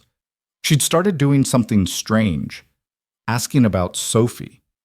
Not in the superficial way people asked about kids to be polite, but genuine questions about what she was learning, what she liked, how she was handling having a dad who worked longer hours now. Camille listened to his answers with the same intensity she brought to business discussions, as if understanding his daughter was as important as understanding quarterly projections. And Ryan had started noticing things about Camille that had nothing to do with work, the way she rubbed her left temple when she was stressed, the way her voice softened when she talked about the company she'd wanted to build versus the one she'd actually created, the way she looked at the photograph on her desktop, the woman on the dock in Montana, with something that looked like grief for who she used to be. In early November, during a late afternoon meeting to review their 3-month progress report, Camille did something unexpected. She closed her laptop mid-discussion, looked directly at Ryan, and asked a question that had nothing to do with task force findings. Do you ever regret it, choosing invisibility after your wife died? Ryan's team had already left for the day. It was just the two of them in conference room 47B, the city darkening outside the windows, the building settling into evening quiet. The question landed between them like something fragile and dangerous. Every day, Ryan said honestly, I told myself I was protecting Sophie, giving her stability, making sure I didn't fall apart when she needed me. But the truth is, I was protecting myself. Grief was too big, so I made my life small enough that it couldn't touch me. I disappeared because disappearing felt safer than feeling everything I'd lost. Camille was silent for a long moment, her fingers tracing the edge of her closed laptop. I did the same thing. Not grief. I've never let myself get close enough to anyone to grieve them. But fear. I built this company by being harder than everyone who tried to stop me, colder than everyone who underestimated me, more ruthless than everyone who wanted to see me fail. And I won. But winning meant becoming someone I don't recognize when I look at that photograph on my desktop. Why do you keep it? Ryan asked. The photograph. If it hurts to see who you used to be, why make it your wallpaper? Because forgetting would be worse, Camille said quietly. At least if I see her every day, the version of me that knew how to be happy, I remember what I'm trying to find my way back to, even if I don't know how to get there yet. Ryan thought about Emma's last request, about Sophie's observation that he looked at people differently now, about the way he'd spent 3 years in margins because margins were safe. You start small, he said. That's what you told me when I was terrified about leading this task force. You don't fix everything at once. You just start making different choices, small ones, sustainable ones. What would small look like for me? Camille's question was genuine, vulnerable in a way that made Ryan's chest ache. When's the last time you took a real break? Not a working vacation, not a business trip disguised as time off? Actually stopped working. Camille laughed without humor. I can't remember. Years, probably. That's where you start, Ryan said. You schedule actual time off. You go back to that lake in Montana. You sit on that dock and read paperback novels and remember what it feels like to belong to yourself instead of to quarterly earnings reports. I can't just leave. The company will survive a week without you, Ryan interrupted gently. That's what we're building, right? A system that values humanity? You can't ask 14,000 employees to prioritize their well-being if you won't model it yourself. Camille stared at him with an expression that was equal parts fear and longing. What if I go back there and realize I can't be that person anymore? What if too much has changed? Then at least you'll know, Ryan said. But I think you'll discover that person's still there. She's just been buried under years of armor you built to survive. The armor protected you, but now it's suffocating you. Maybe it's time to take it off. The words hung between them, more intimate than anything they'd said despite the professional context. Ryan realized they weren't just talking about Camille taking vacation. They were talking about both of them, two people who'd chosen different forms of invisibility to survive their fears, both trying to figure out how to step back into light without getting burned. Come with me, Camille said suddenly. Ryan blinked. What? To Montana. To the lake. Her words came faster now, as if speaking before she could second-guess herself. Not as CEO and employee, as two people who are trying to remember how to be human instead of functional. You could bring Sophie. There's a town nearby with good schools. She'd only miss a few days. We could fish, read books, sit on the dock and not think about Sterling Tower for a week. Just exist, without performance or armor or any of the things we use to protect ourselves from actually living. The invitation was so unexpected, so far outside the bounds of their professional relationship, that Ryan didn't know how to respond. Part of him wanted to accept immediately, to take Sophie somewhere beautiful, to spend time with Camille outside the context of work, to see if the connection he felt in conference rooms translated to dock beside mountain lakes. But another part of him recognized how terrifying that would be, how much vulnerability it would require, how many walls he'd have to dismantle to say yes. That's not small, Ryan said finally. That's enormous. I know, Camille said, but maybe small isn't working. Maybe we've both been making small, safe choices for so long that we've forgotten how to make brave ones. Maybe it's time to be enormous. Ryan thought about Sophie asking if he was going to marry his boss, about Emma telling their daughter that he was good at seeing people, about 3 years spent being invisible because visible meant vulnerable. He thought about the woman in the photograph on Camille's desktop, laughing on a dock in Montana, belonging to herself. He thought about the possibility of becoming someone who chose connection over safety. I need to think about it, he said, and I need to talk to Sophie. She gets a vote in decisions that affect her. Of course, Camille said, but Ryan could see the disappointment flash across her face before she masked it. Take whatever time you need. The invitation stands. They finished their meeting with careful professionalism, reviewing data and recommendations as if the personal conversation hadn't happened. But Ryan felt it there between them. The unspoken acknowledgement that something was shifting, that the boundaries of their relationship were becoming porous in ways that felt both terrifying and inevitable. That evening, after dinner and homework and Sophie's nightly chapter of reading, Ryan sat on the edge of her bed and asked her opinion. My boss invited us to go to Montana for a week. There's a lake, fishing, a town with a good school nearby. You'd miss a few days of class, but Ms. Chen could send your work with you. What do you think? Sophie sat up against her pillows, penguin tucked under one arm, considering the question with the seriousness it deserved. Is this a work trip or a friend trip? I don't know, Ryan admitted. Maybe both, maybe neither. I think it's a two people trying to figure out how to stop being so scared all the time trip. Are you scared of her? No? I'm scared of what it would mean to stop being just her employee and start being more than that. I'm scared of letting someone matter that much again after losing your mom. I'm scared of teaching you that it's okay to take big risks when I've spent 3 years teaching you the opposite. Sophie was quiet for a moment, then said something that broke Ryan's heart and mended it simultaneously. Mom told me something before she died. She made me promise not to tell you until you were ready to hear it. Ryan's throat closed. What did she say? She said you'd probably be sad for a long time, and you'd probably try to make everything small and safe so nothing could hurt us again. She said that was okay for a while, but not forever. And she said when you met someone who made you want to be big again, I should tell you that she wants you to be happy, even if it's scary, especially if it's scary. Sophie's eyes were bright with tears. I think your boss makes you want to be big again, Dad. So I think we should go to Montana. For Mom.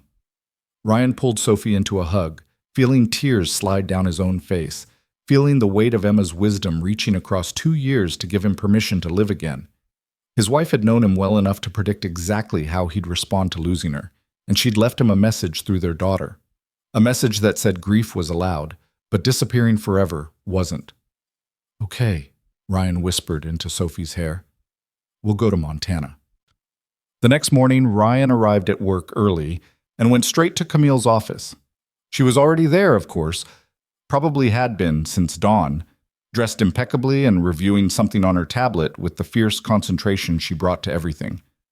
We'll go, Ryan said from the doorway. Sophie and me. To Montana, if the invitation's still open. Camille looked up, and for half a second her carefully constructed professional mask fell away completely. She looked younger, lighter, almost joyful. It's open. It's absolutely open. When can you leave? Whenever you can, Ryan said. The task force has enough momentum to continue without me for a week. Jennifer can lead in my absence. Sophie's teacher will send work. I just need to arrange coverage for my regular IT duties. Consider it arranged, Camille said immediately. I'll have my assistant book everything. Flights, cabin rental, whatever you need. How does next week sound? Terrifying, Ryan admitted. But yes. Camille smiled. Not her professional CEO smile, but something genuine and vulnerable and entirely human. Good. Terrifying means it matters. The week leading up to the trip felt simultaneously endless and too short. Ryan worked obsessively to ensure his responsibilities were covered, briefed Jennifer extensively on task force leadership, and helped Sophie pack for her first airplane trip. She was vibrating with excitement, making lists of questions about Montana, researching what fish lived in mountain lakes, and asking approximately 8,000 questions about whether they'd see bears. The task force's 3-month progress report was completed just in time. The findings were comprehensive. 247 interviews conducted, 17 systemic failures identified, 33 specific policy changes recommended, and measurable improvements already visible in employee satisfaction, retention rates, and workplace culture. Exit interview data showed that departures were down 42% compared to the previous quarter. New hire applications were up 38%. Anonymous feedback surveys revealed that 71% of employees felt the company was moving in a positive direction, compared to 34% 3 months earlier. Sterling Tower was changing. Slowly, imperfectly, but genuinely. On the Thursday before their Monday departure, Ryan received an unexpected visitor in his basement office. Marcus Chen appeared in the doorway, looking uncomfortable in a way that suggested he had something important to say. Got a minute? Marcus asked. Always, Ryan said, gesturing to the empty chair beside his desk. Marcus sat, his large frame making the small office feel smaller. He was quiet for a moment, then spoke with careful deliberation. I've worked in facilities for 23 years, different buildings, different companies. Always invisible, unless something broke. I learned a long time ago that speaking up just got you labeled as difficult, so I stopped speaking up. I just fixed things and stayed quiet and collected my paycheck. He paused. You changed that. You made being visible safe. And I want you to know that matters more than I know how to say properly. Ryan felt his throat tighten. You did the hard part, Marcus. You told the truth when it would have been easier to stay quiet. Because you asked, Marcus said. Because you actually listened. Because you didn't treat my expertise like it was less valuable just because I work with my hands instead of my brain. He pulled something from his pocket, a small wooden carving of a penguin, roughly made but charming in its imperfection. Sophie mentioned penguins in one of those team meetings. Thought she might like this. Made it in my workshop. Ryan took the carving, felt the smooth wood, the careful attention in every detail. Marcus, this is beautiful. She's going to love it. It's just wood, Marcus said gruffly, but his face showed pleasure. Anyway, I heard you're going to Montana with Ms. Sterling. People are talking. I'm sure they are, Ryan said carefully. Good things mostly. People saying maybe if the CEO and the task force leader can be human together, maybe the rest of us can too. Maybe it's not career suicide to actually have a life outside these walls. Marcus stood, offered his hand. Have a good trip. Come back ready to keep fighting, because the work's not done yet. Ryan shook his hand, felt the calluses that came from years of keeping buildings functional. We will. I promise. After Marcus left, Ryan sat alone in his office, holding the wooden penguin, thinking about invisible people making themselves visible, about the courage it took to speak up, about the responsibility he carried now to keep fighting for the changes they'd started. He thought about Camille taking a week off for the first time in years, about Sophie getting to see mountains and lakes, about himself stepping fully out of the margins and into a life that felt large enough to contain both grief and hope. That evening, packing Sophie's suitcase together, she held up the wooden penguin Marcus had made and declared it her new favorite thing. She insisted it needed a name, decided on Marcus Jr., and announced that Marcus Jr. would sit on the dock in Montana and watch them fish. Do you think we'll catch anything? Sophie asked, folding another shirt. I don't know, Ryan admitted. I've never been fishing in Montana. That's okay. Mom always said the best adventures are the ones where you don't know what's going to happen. Sophie zipped her suitcase with finality. I think this is going to be a really good adventure, Dad. Ryan looked at his daughter, 8 years old, fierce, certain, carrying her mother's wisdom and her own brave heart, and felt something settle in his chest that had been unsettled for 2 years. Yeah, he said. I think it is too. The flight to Montana left early Monday morning, and Sophie pressed her face against the airplane window for the entire journey, narrating every cloud formation and geographical feature like a nature documentary host. Camille sat across the aisle, ostensibly reviewing documents on her tablet, but Ryan noticed she kept glancing over at Sophie with an expression that was part amusement, part something softer that looked almost like longing. They landed in Missoula just after noon, rented a car that Camille drove with surprising competence, despite admitting she rarely drove herself anymore, and headed north toward Flathead Lake. The landscape transformed as they climbed, from valley floor to mountain passes, from late autumn brown to early winter white on the peaks, from the compressed urban world they'd left behind to something vast and clean and breathtakingly open. Sophie fell asleep in the back seat somewhere around Polson, exhausted from excitement and early morning travel. In the sudden quiet, Camille's grip on the steering wheel relaxed slightly. I haven't driven myself anywhere in 6 years, she said, eyes on the winding road ahead.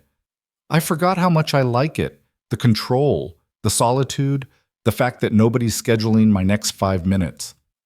What changed 6 years ago? Ryan asked. I got successful enough that having a driver became expected instead of extravagant. My assistant started scheduling car services automatically. I told myself it was efficient. I could work during commutes instead of wasting time in traffic. But the truth is, I gave up another small piece of autonomy without even noticing. Another small choice that made my life smaller. She glanced at him briefly before returning her attention to the road. I'm starting to realize how many small choices added up to this version of me, the one who forgot how to be happy. Ryan looked out at the mountains rising on either side of the highway, at the lake stretching blue and endless to their right, at the sky so wide it made the glass tower back home feel like a cage. My therapist told me something after Emma died, he said quietly. She said grief doesn't actually make you smaller. It just makes you more aware of how much space your life occupied when the person you loved was in it. And then you have a choice. You can shrink to fit the new empty space, or you can grow to fill it with something else. I chose shrinking. For 2 years I chose shrinking, until you asked me if I was beautiful. Camille's hands tightened on the wheel again. I asked if I was beautiful. You're the one who answered honestly instead of safely. Same thing, Ryan said. You asked a question that required me to see you as human instead of as my CEO. That required me to step out of invisibility long enough to be honest. And once I did that, I couldn't go back to pretending invisibility was the same as safety. They drove in comfortable silence for a while, the road winding through forests of pine and fir, the occasional glimpse of the lake flashing between trees like a promise. Sophie stirred in the back seat, mumbled something about penguins, then settled back into sleep. She looks like her mother, Camille observed. She does. Same stubborn certainty, same inability to pretend something makes sense when it doesn't, same fierce protection of what she decides is true. Ryan's voice caught slightly. Emma would have liked this. She always wanted to show Sophie mountains. She grew up in Nebraska. Flat as paper, she used to say. She wanted Sophie to understand that the world was bigger than any single landscape. Tell me about her, Camille said. Not the sad parts. The parts that made you fall in love. Ryan thought about how to compress 7 years of love into words that wouldn't sound inadequate. She was a high school English teacher. She believed absolutely that stories could change lives, that reading the right book at the right moment could alter someone's entire trajectory. She'd spend hours finding the perfect novel for a struggling student, matching stories to souls like some kind of literary matchmaker. And she was usually right. Kids who hated reading would come back to her classroom asking for more books, more stories, more proof that their own lives were worth examining through fiction. He smiled, remembering. She had this thing she'd do when she was thinking hard about something. She'd twist a strand of hair around her finger, hold it up to the light, examine it like it contained answers to whatever question she was wrestling with. Sophie does the same thing now, twists her hair when she's solving math problems or trying to figure out if I'm telling her the whole truth about something. It's like Emma's still here, encoded in small gestures, teaching our daughter how to think. What would she think about this? Camille gestured vaguely at the car, the landscape, the situation they'd created. About you taking her daughter to Montana with your CEO? She'd say it's about time I stopped hiding, Ryan said honestly. She'd say that grief was allowed, but disappearing forever wasn't.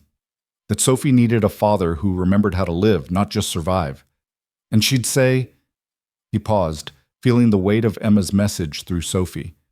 She'd say she wanted me to be happy, even if it's scary, especially if it's scary. Camille was quiet for so long that Ryan thought maybe he'd said too much, revealed too much vulnerability too soon. But when she finally spoke, her voice was thick with emotion. My mother died when I was 16. Cancer, like your wife. Fast and brutal and completely unfair. I watched her disappear piece by piece, and I swore I'd never let myself be that vulnerable again. Never love anything so much that losing it would destroy me. So I built armor instead. Made myself hard enough to survive in rooms that didn't want me, cold enough that rejection couldn't touch me, successful enough that I'd never need anyone else to validate my existence. She took a shaky breath. But the armor worked too well. I survived everything, but I forgot how to actually live. I became exactly what the armor was supposed to protect me from. Empty, isolated, alone. Ryan reached across the console, placed his hand over hers on the steering wheel. She startled slightly, then turned her palm up, lacing her fingers through his. They drove like that for the next 20 miles, holding hands like teenagers, neither speaking, both understanding that some truths were too important for words. The cabin was exactly like the photograph on Camille's desktop. Weathered wood, wide porch, wooden dock extending into impossibly blue water. Mountains rose on the far shore, their peaks white with snow that hadn't yet reached the lake level. The air smelled like pine and cold water and possibility. Sophie woke as they pulled into the gravel driveway, took one look at the landscape, and immediately announced it was the best place she'd ever seen. She was out of the car before Ryan could unbuckle his seatbelt, running toward the dock with Marcus Jr. clutched in one hand, her voice carrying back to them. Dad! Camille!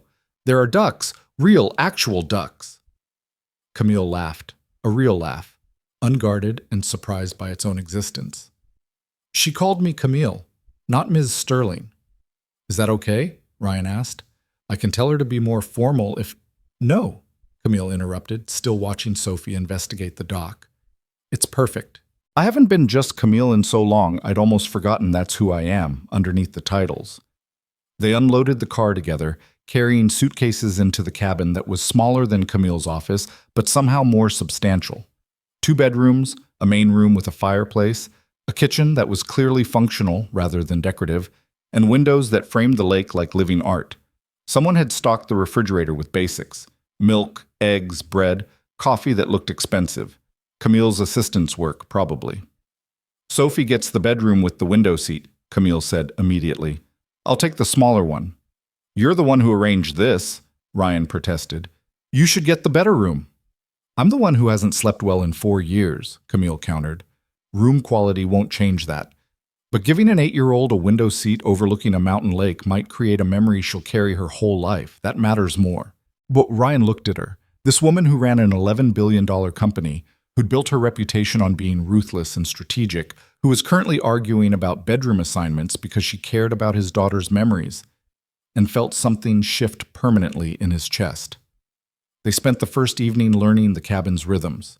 Sophie explored every corner with the thoroughness of a detective, declared the window seat absolutely perfect, and insisted on arranging Marcus Jr. on the sill where he could watch the lake. Ryan made dinner from the stock supplies. Nothing fancy, just pasta and sauce, but eaten at a wooden table overlooking water that reflected the sunset felt like the best meal he'd had in years. Camille helped Sophie with the homework Ms. Chen had sent, and Ryan watched them from the kitchen. Camille explaining fractions with patience and clarity, Sophie challenging her explanations with questions that made Camille actually think, both of them laughing when Sophie announced that fractions were stupid because you should just use the whole number. Your teacher doesn't think fractions are stupid, Camille said. Then my teacher should explain why we need them in real life, Sophie declared. Fair point, Camille conceded. What if I told you that building construction requires fractions? Every measurement in my office tower started as fractions of inches, carefully calculated so the building wouldn't fall down. Sophie considered this. Okay, but why can't they just use millimeters like normal countries? Camille laughed. You're absolutely right. The metric system is superior, but we're stuck with imperial, so we're stuck with fractions. Sometimes you have to work within systems you didn't choose. That's dumb, Sophie said cheerfully, then returned to her homework with renewed determination. After Sophie went to bed, after 3 stories, 2 glasses of water, and approximately 45 minutes of delaying tactics, Ryan and Camille sat on the porch with coffee, wrapped in blankets against the November cold, watching stars emerge in impossible numbers across a sky unpolluted by city light. I forgot how many stars existed, Camille said quietly. In the city, you see maybe a dozen. Out here, there are thousands, millions. It's humbling. Emma used to say that grief makes you more aware of scale, Ryan said. When you lose someone essential, suddenly everything else is put in perspective. Your problems at work feel smaller. Your accomplishments feel less important, because you understand viscerally that time is finite and most of what we stress about doesn't actually matter. The only thing that matters is whether you loved well and were loved in return. Camille turned to look at him, her face barely visible in the darkness. Did you love well? I tried, Ryan said. I wasn't perfect. I worked too much sometimes, got distracted by things that didn't matter, forgot to appreciate ordinary moments because I was always planning for the future. But I was there. I showed up. I saw her. And when she was dying, I made sure she knew that being loved by her was the best thing that ever happened to me. His voice broke slightly. I just wish I'd told her more when she was healthy, when we had time. You're telling her now, Camille said. Through Sophie. Every time you show Sophie how to be present, how to be honest, how to choose connection over safety. You're honoring Emma. You're proving that her love changed you permanently, that she mattered enough to alter your entire trajectory. That's not nothing, Ryan. Ryan felt tears slide down his face. silent and cleansing in the cold mountain air. Camille reached over, found his hand in the darkness, held it with the same fierce certainty Sophie brought to everything she decided was true. They sat like that for a long time, holding hands on a porch in Montana, two people who'd forgotten how to be human, learning from each other how to remember. Eventually, the cold drove them inside, but something had shifted between them, something that made the space feel less like a vacation rental and more like a place where they could finally stop performing and just be. The next 3 days developed their own rhythm. Mornings started with Sophie waking everyone at dawn, insisting they couldn't miss the sunrise over the lake. Camille, who hadn't seen a sunrise she wasn't working through in 6 years, stood on the dock with coffee and wonder, watching light transform water into liquid gold. They'd make breakfast together, Ryan cooking, Sophie setting the table with elaborate precision, Camille discovering she actually enjoyed the meditative quality of chopping vegetables when there was no email demanding her attention. They'd spend mornings on the dock. Ryan taught Sophie to fish with poles they'd found in the cabin's storage shed, showing her how to bait hooks and cast lines and wait with patience that felt almost meditative. Camille watched for the first hour, then quietly asked if she could try. Ryan handed her a pole, stood behind her to demonstrate the casting motion, his hands over hers, both of them aware of the intimacy of the gesture but pretending they weren't. Camille caught the first fish, a small rainbow trout that fought hard enough to make her laugh with surprise. Sophie cheered like Camille had just closed a billion-dollar merger. Ryan watched both of them, feeling something in his chest that hadn't existed since before Emma died. The possibility of a future that included joy instead of just survival. Afternoons were quieter. Sophie would work on homework at the kitchen table while Ryan and Camille read on the porch. Two people who'd forgotten how to be still, learning that stillness wasn't the same as emptiness. Sometimes they'd talk about the company, about the task force's work, about the changes they were building and the resistance they'd face when they returned. But mostly, they just existed in comfortable silence, the kind of silence that only happens between people who've stopped performing for each other. One afternoon, while Sophie was napping off a morning of aggressive fishing, Camille asked Ryan something that had clearly been building for days. "What do we do when we go back? About us, I mean. We can't pretend this didn't happen, that we didn't—" She gestured vaguely at the space between them, "that this didn't change things." Ryan set down his book, looked at her directly. "What do you want to do?" "I want to keep building whatever this is," Camille said, her voice steady despite the vulnerability of the admission. "I want to see where it goes. But I'm also your CEO, which creates complications, power dynamics, perception issues, the possibility that people will think I'm showing favoritism or that you're leveraging a personal relationship for professional advantage. We'd need to be careful, transparent, probably work with HR to establish protocols." "You've thought about this," Ryan observed. "I've thought about nothing else since you agreed to come here," Camille admitted. "I've spent 4 years being alone because alone felt safer than vulnerable.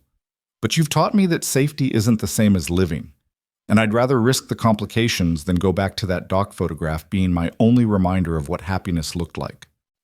Ryan thought about Emma's message through Sophie, about the courage it took to choose connection over safety, about the responsibility he had to show his daughter that love was worth the risk even when it was terrifying. "Then we're careful and transparent, and we establish protocols," Ryan said. "We tell HR. We create boundaries between our professional and personal relationships. We give people no reason to question the task force's work or my promotion or anything else. And we build this thing together, whatever it becomes, because you're right. Safety isn't the same as living, and I'm done choosing safety." Camille smiled, not her CEO smile, but the genuine expression that made her look like the woman on the dock. "That's terrifying." "Good," Ryan said. "Terrifying means it matters." She laughed, recognizing her own words reflected back. Then she leaned over, kissed him softly, and Ryan felt his entire world reorganize itself around the possibility of loving again without betraying the love he'd lost. The evenings were Sophie's domain. She'd insist on elaborate dinners that usually involved more ambition than their combined cooking skills could execute, which meant they'd end up eating slightly burned chicken and oversalted vegetables while Sophie narrated detailed stories about the ducks she'd watched that day. Camille listened with the same intensity she brought to board meetings, asking questions that proved she was actually tracking Sophie's elaborate duck taxonomy system. After dinner, they'd play cards or board games that Sophie inevitably won through some combination of luck and strategic brilliance that Ryan suspected she'd inherited from Emma. Camille was a graceful loser, congratulating Sophie on her victories with genuine warmth that made Sophie beam. One evening, Sophie asked Camille the question Ryan had been waiting for. "Do you have kids?" Camille's expression flickered with something complicated. Not quite pain, but close. "No, I don't. I always told myself I'd have time eventually, when the company was more established, when I wasn't working 18-hour days. But eventually never came. I just kept working, kept building, kept postponing everything personal, until I woke up one day and realized I'd traded the possibility of a family for quarterly earnings reports." "That's sad," Sophie said with her usual directness. "You'd be good at it, at being a mom. You're patient and you explain things, and you don't treat me like I'm dumb just because I'm 8. "You're possibly the smartest person I've ever met," Camille said seriously. "Most adults I work with can't argue their positions as effectively as you argued against fractions." "So why don't you have kids now?" Sophie persisted. "You're not that old, Ms. Chen had a baby last year and she's like 40-something. Ryan started to intervene. "Sophie, that's a personal question." But Camille shook her head, smiled at him, then turned back to Sophie with complete honesty. "Because I was scared," Camille said. "Having kids means loving someone so much that losing them would destroy you. I watched my mother die when I was your age, and I swore I'd never let myself be that vulnerable again. So I built a life where I didn't need anyone, where I was completely self-sufficient and protected. But protected is just another word for alone. And I'm tired of being alone." Sophie studied her with the serious expression she wore when processing important information. Then she said something that made both adults' eyes fill with tears. "My mom died too, but that doesn't mean loving her was wrong. It just means she was worth loving even though it hurt when she left. Maybe you should try it, the loving people thing, even if it's scary." Camille looked at Ryan, her expression asking permission for something neither of them had named yet. Ryan nodded, and Camille reached over, pulled Sophie into a hug that the 8-year-old returned fiercely. "You're absolutely right," Camille whispered into Sophie's hair. "Maybe I should try it. The loving people thing." On their last night in Montana, after Sophie had finally fallen asleep in her window seat bedroom with Marcus Jr. watching over her, Ryan and Camille sat on the dock with blankets and wine and the comfortable silence of people who'd stopped needing to fill every moment with words.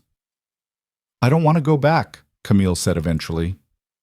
"Not to invisibility, not to 18-hour days, not to being the ice queen who's forgotten how to be human. I want to be this version of myself, the one who fishes and reads paperback novels and loses at board games to an 8-year-old and doesn't check email for 5 days straight." "Then don't go back," Ryan said. "Be this version of yourself at Sterling Tower. Model work-life balance. Take actual vacations. Leave at reasonable hours. Show 14,000 employees that it's possible to be successful and human simultaneously." "Will they follow?" Camille asked. "Or will they see it as weakness? Will the board question my commitment? Will shareholders worry that I've lost my edge?" "Some will," Ryan said honestly, "but others will see it as leadership, as proof that the changes we're implementing are genuine, that we actually mean it when we say the company values humanity. And the ones who see it as weakness? They're part of the problem we're trying to fix." Camille leaned her head on his shoulder, and Ryan wrapped his arm around her, feeling her settle against him like she'd been doing it for years instead of days. "What about us?" she asked quietly. "What happens when we go back and you're still leading the task force, and I'm still CEO, and everyone's watching to see if we're showing favoritism or compromising our professional judgment?" "We're transparent," Ryan said. "We tell HR. We establish protocols. We make sure the task force's work stands on its own merit. And we trust that we're both professional enough to separate personal feelings from professional decisions. Because we are. And because the alternative, pretending this didn't happen, going back to being just CEO and employee, would be dishonest. And we're done being dishonest about things that matter." "I love you," Camille said suddenly. "I know it's too soon to say that. I know we've only been whatever this is for 5 days. But I've spent 4 years being alone. and I recognize when something is real. This is real. You're real. Sophie's real. And I love you both in ways I didn't know I was still capable of feeling." Ryan felt his breath catch, felt tears slide down his face in the darkness. "Emma told me something once. She said, love is real when it makes you braver instead of more afraid, when it makes you want to grow instead of shrink, when it makes you want to step into light instead of hide in shadows." He turned to face Camille, cupping her face in his hands. "You make me braver. You make me want to grow. You make me want to step into light. So yes, this is real. And I love you too." They kissed then, long and deep and full of promise, two people who'd forgotten how to be vulnerable, learning that vulnerability was just another word for alive. They returned to Sterling Tower on a Monday morning that felt both familiar and entirely transformed. The building was the same glass and steel, same elevators, same marble floors. But Ryan walked through the lobby like he belonged there, instead of like he was apologizing for taking up space. And Camille walked beside him, not ahead in CEO authority, but beside in partnership, with her hair down and her expression softer, and Marcus Jr. tucked in her briefcase because Sophie had insisted Camille needed a reminder of Montana. The changes they'd implemented had continued in their absence. Jennifer reported that employee satisfaction scores were up another 12%. Turnover was down to pre-crisis levels. The facility's budget equalization had revealed 6 years of deferred maintenance that was now being systematically addressed. The security protocol revision had reduced bias complaints to 0. The customer service restructuring had resulted in a net increase in client retention despite eliminating the premium tier system. And David's feature request system had generated 47 approved implementations in 1 month, more than the previous 3 years combined. Sterling Tower was healing, slowly and imperfectly, but genuinely. Ryan and Camille met with HR that first afternoon, disclosed their relationship, and established protocols that kept their professional and personal lives appropriately separated. Ryan would continue leading the task force but would report to the CFO instead of directly to Camille. Major decisions affecting Ryan's compensation or position would be made by the board. They'd avoid being alone together in professional contexts where perception could be questioned, and they'd be completely transparent with the task force team about the relationship, so nobody felt blindsided. Jennifer's response when Ryan told her was characteristically direct. "About time. We've been waiting for you two to figure it out since the first meeting." The task force's final report was delivered in March, 6 months after their first meeting. The findings were comprehensive. 394 interviews conducted, 23 systemic failures identified, 67 policy changes recommended, and measurable improvement across every metric that mattered. More importantly, they'd created new systems, employee feedback mechanisms that actually worked, transparent promotion criteria, protection for whistleblowers, regular culture assessments, and a permanent ethics committee with authority to investigate and address problems before they became crises. Sterling Tower wouldn't be perfect. No company could be. But it would be accountable, transparent, and committed to valuing humanity alongside productivity. Camille read the report in her office with Ryan present, both of them knowing this was the culmination of 6 months that had changed everything. When she finished, she looked up with tears in her eyes.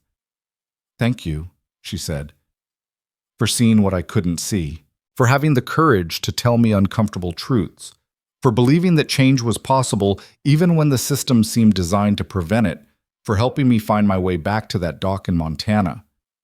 "We did it together," Ryan said. "You had the courage to listen. That's rarer than you think." The board approved the task force's recommendations unanimously. Ryan was promoted to Director of Workplace Culture and Ethics, with authority to continue the work they'd started. Jennifer became VP of Finance after an external search concluded she was the most qualified candidate, not because she'd complained about Tom Harrison, but because she'd spent 12 years proving her competence while being systematically overlooked. Marcus was promoted to Head of Facilities and Operations, with budget authority to implement improvements he'd been requesting for 7 years. Alicia became Director of Customer Experience, charged with ensuring that service quality remained ethical and human-centered. David became Lead Systems Architect, with authority to prioritize features based on actual user needs instead of executive preferences. The changes rippled outward. Other companies started asking Sterling Tower for advice on workplace culture transformation. Business publications that had once called Camille the Ice Queen now profiled her as an example of leadership evolution. Applicants cited the company's culture reforms as reasons they wanted to work there. And slowly, Sterling Tower became known not just for its profitability, but for its humanity. Sophie thrived. She finished third grade with perfect attendance and a teacher's note saying she was the most insightful student Ms. Chen had taught in 15 years. She and Camille developed their own relationship. Weekend fishing trips, homework help sessions, elaborate cooking experiments that usually ended in laughter.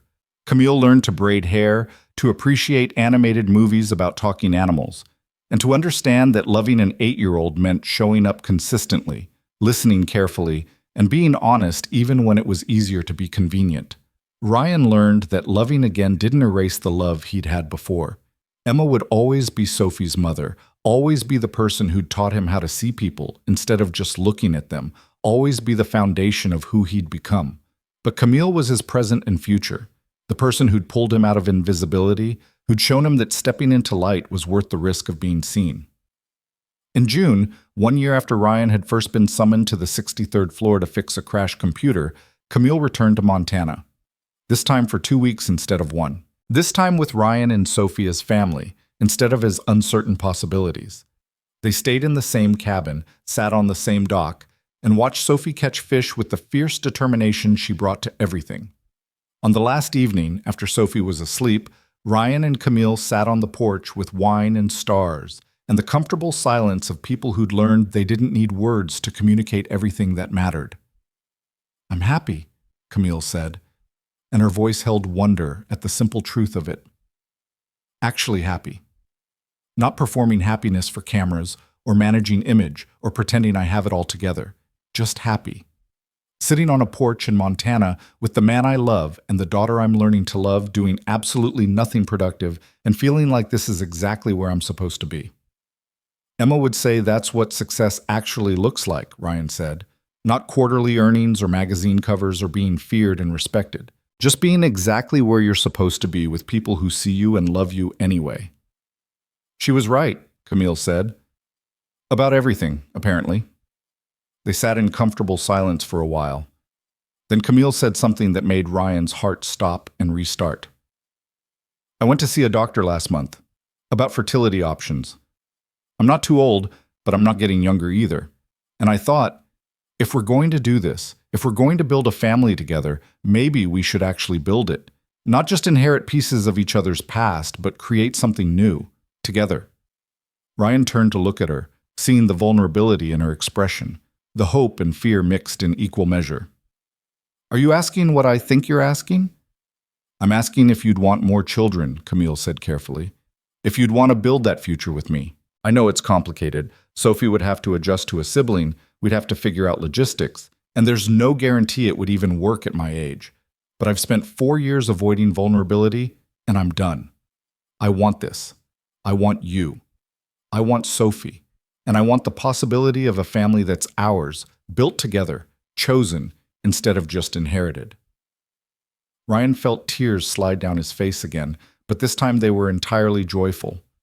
"Yes, absolutely yes. But we should ask Sophie. She gets a vote in decisions that affect her." "Already did," Camille admitted. "Last week, when you were working late.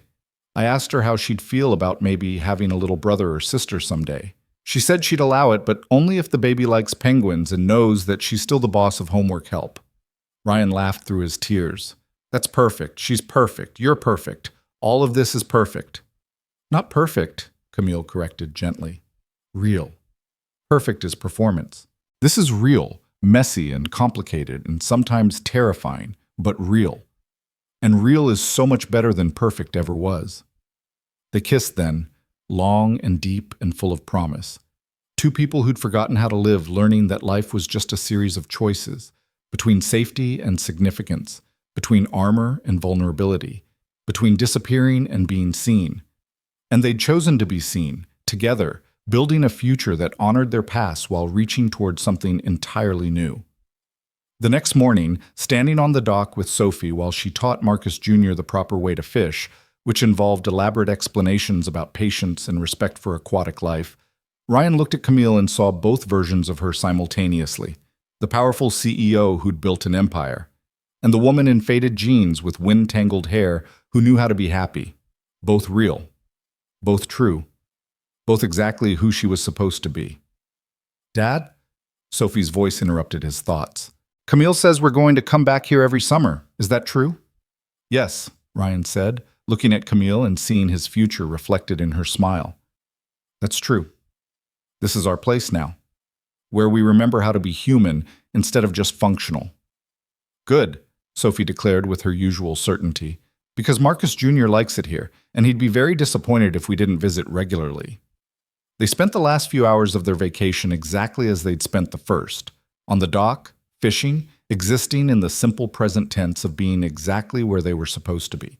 And when they finally loaded the car and headed back toward the airport, back toward Sterling Tower and work and responsibility, they carried Montana with them. Not as escape from reality, but as reminder that reality could include joy if you were brave enough to choose it. Ryan had spent 3 years being invisible because invisible felt safer than vulnerable. Camille had spent even longer being armored because armor felt stronger than human. But they'd learned, through computer crashes and honest questions and task force interviews and Montana sunrises, that safety and strength weren't the same as living. That sometimes the most courageous thing you could do was admit you'd lost yourself and ask someone to help you find your way back. That sometimes one honest sentence could rebuild a life. The elevator at Sterling Tower still took 47 seconds from sublevel 2 to the 63rd floor, but Ryan didn't count them anymore. He just stood beside Camille, holding her hand where nobody could see, and smiled at the knowledge that he'd finally kept his promise to Emma. He hadn't disappeared. He'd stepped back into the light, brought his daughter with him, and built something beautiful from the ruins of grief. And somewhere in Montana, on a dock beside a mountain lake, a photograph waited for their return. Proof that happiness wasn't performance, that peace was more beautiful than power, and that belonging to yourself was the first step toward belonging to someone else.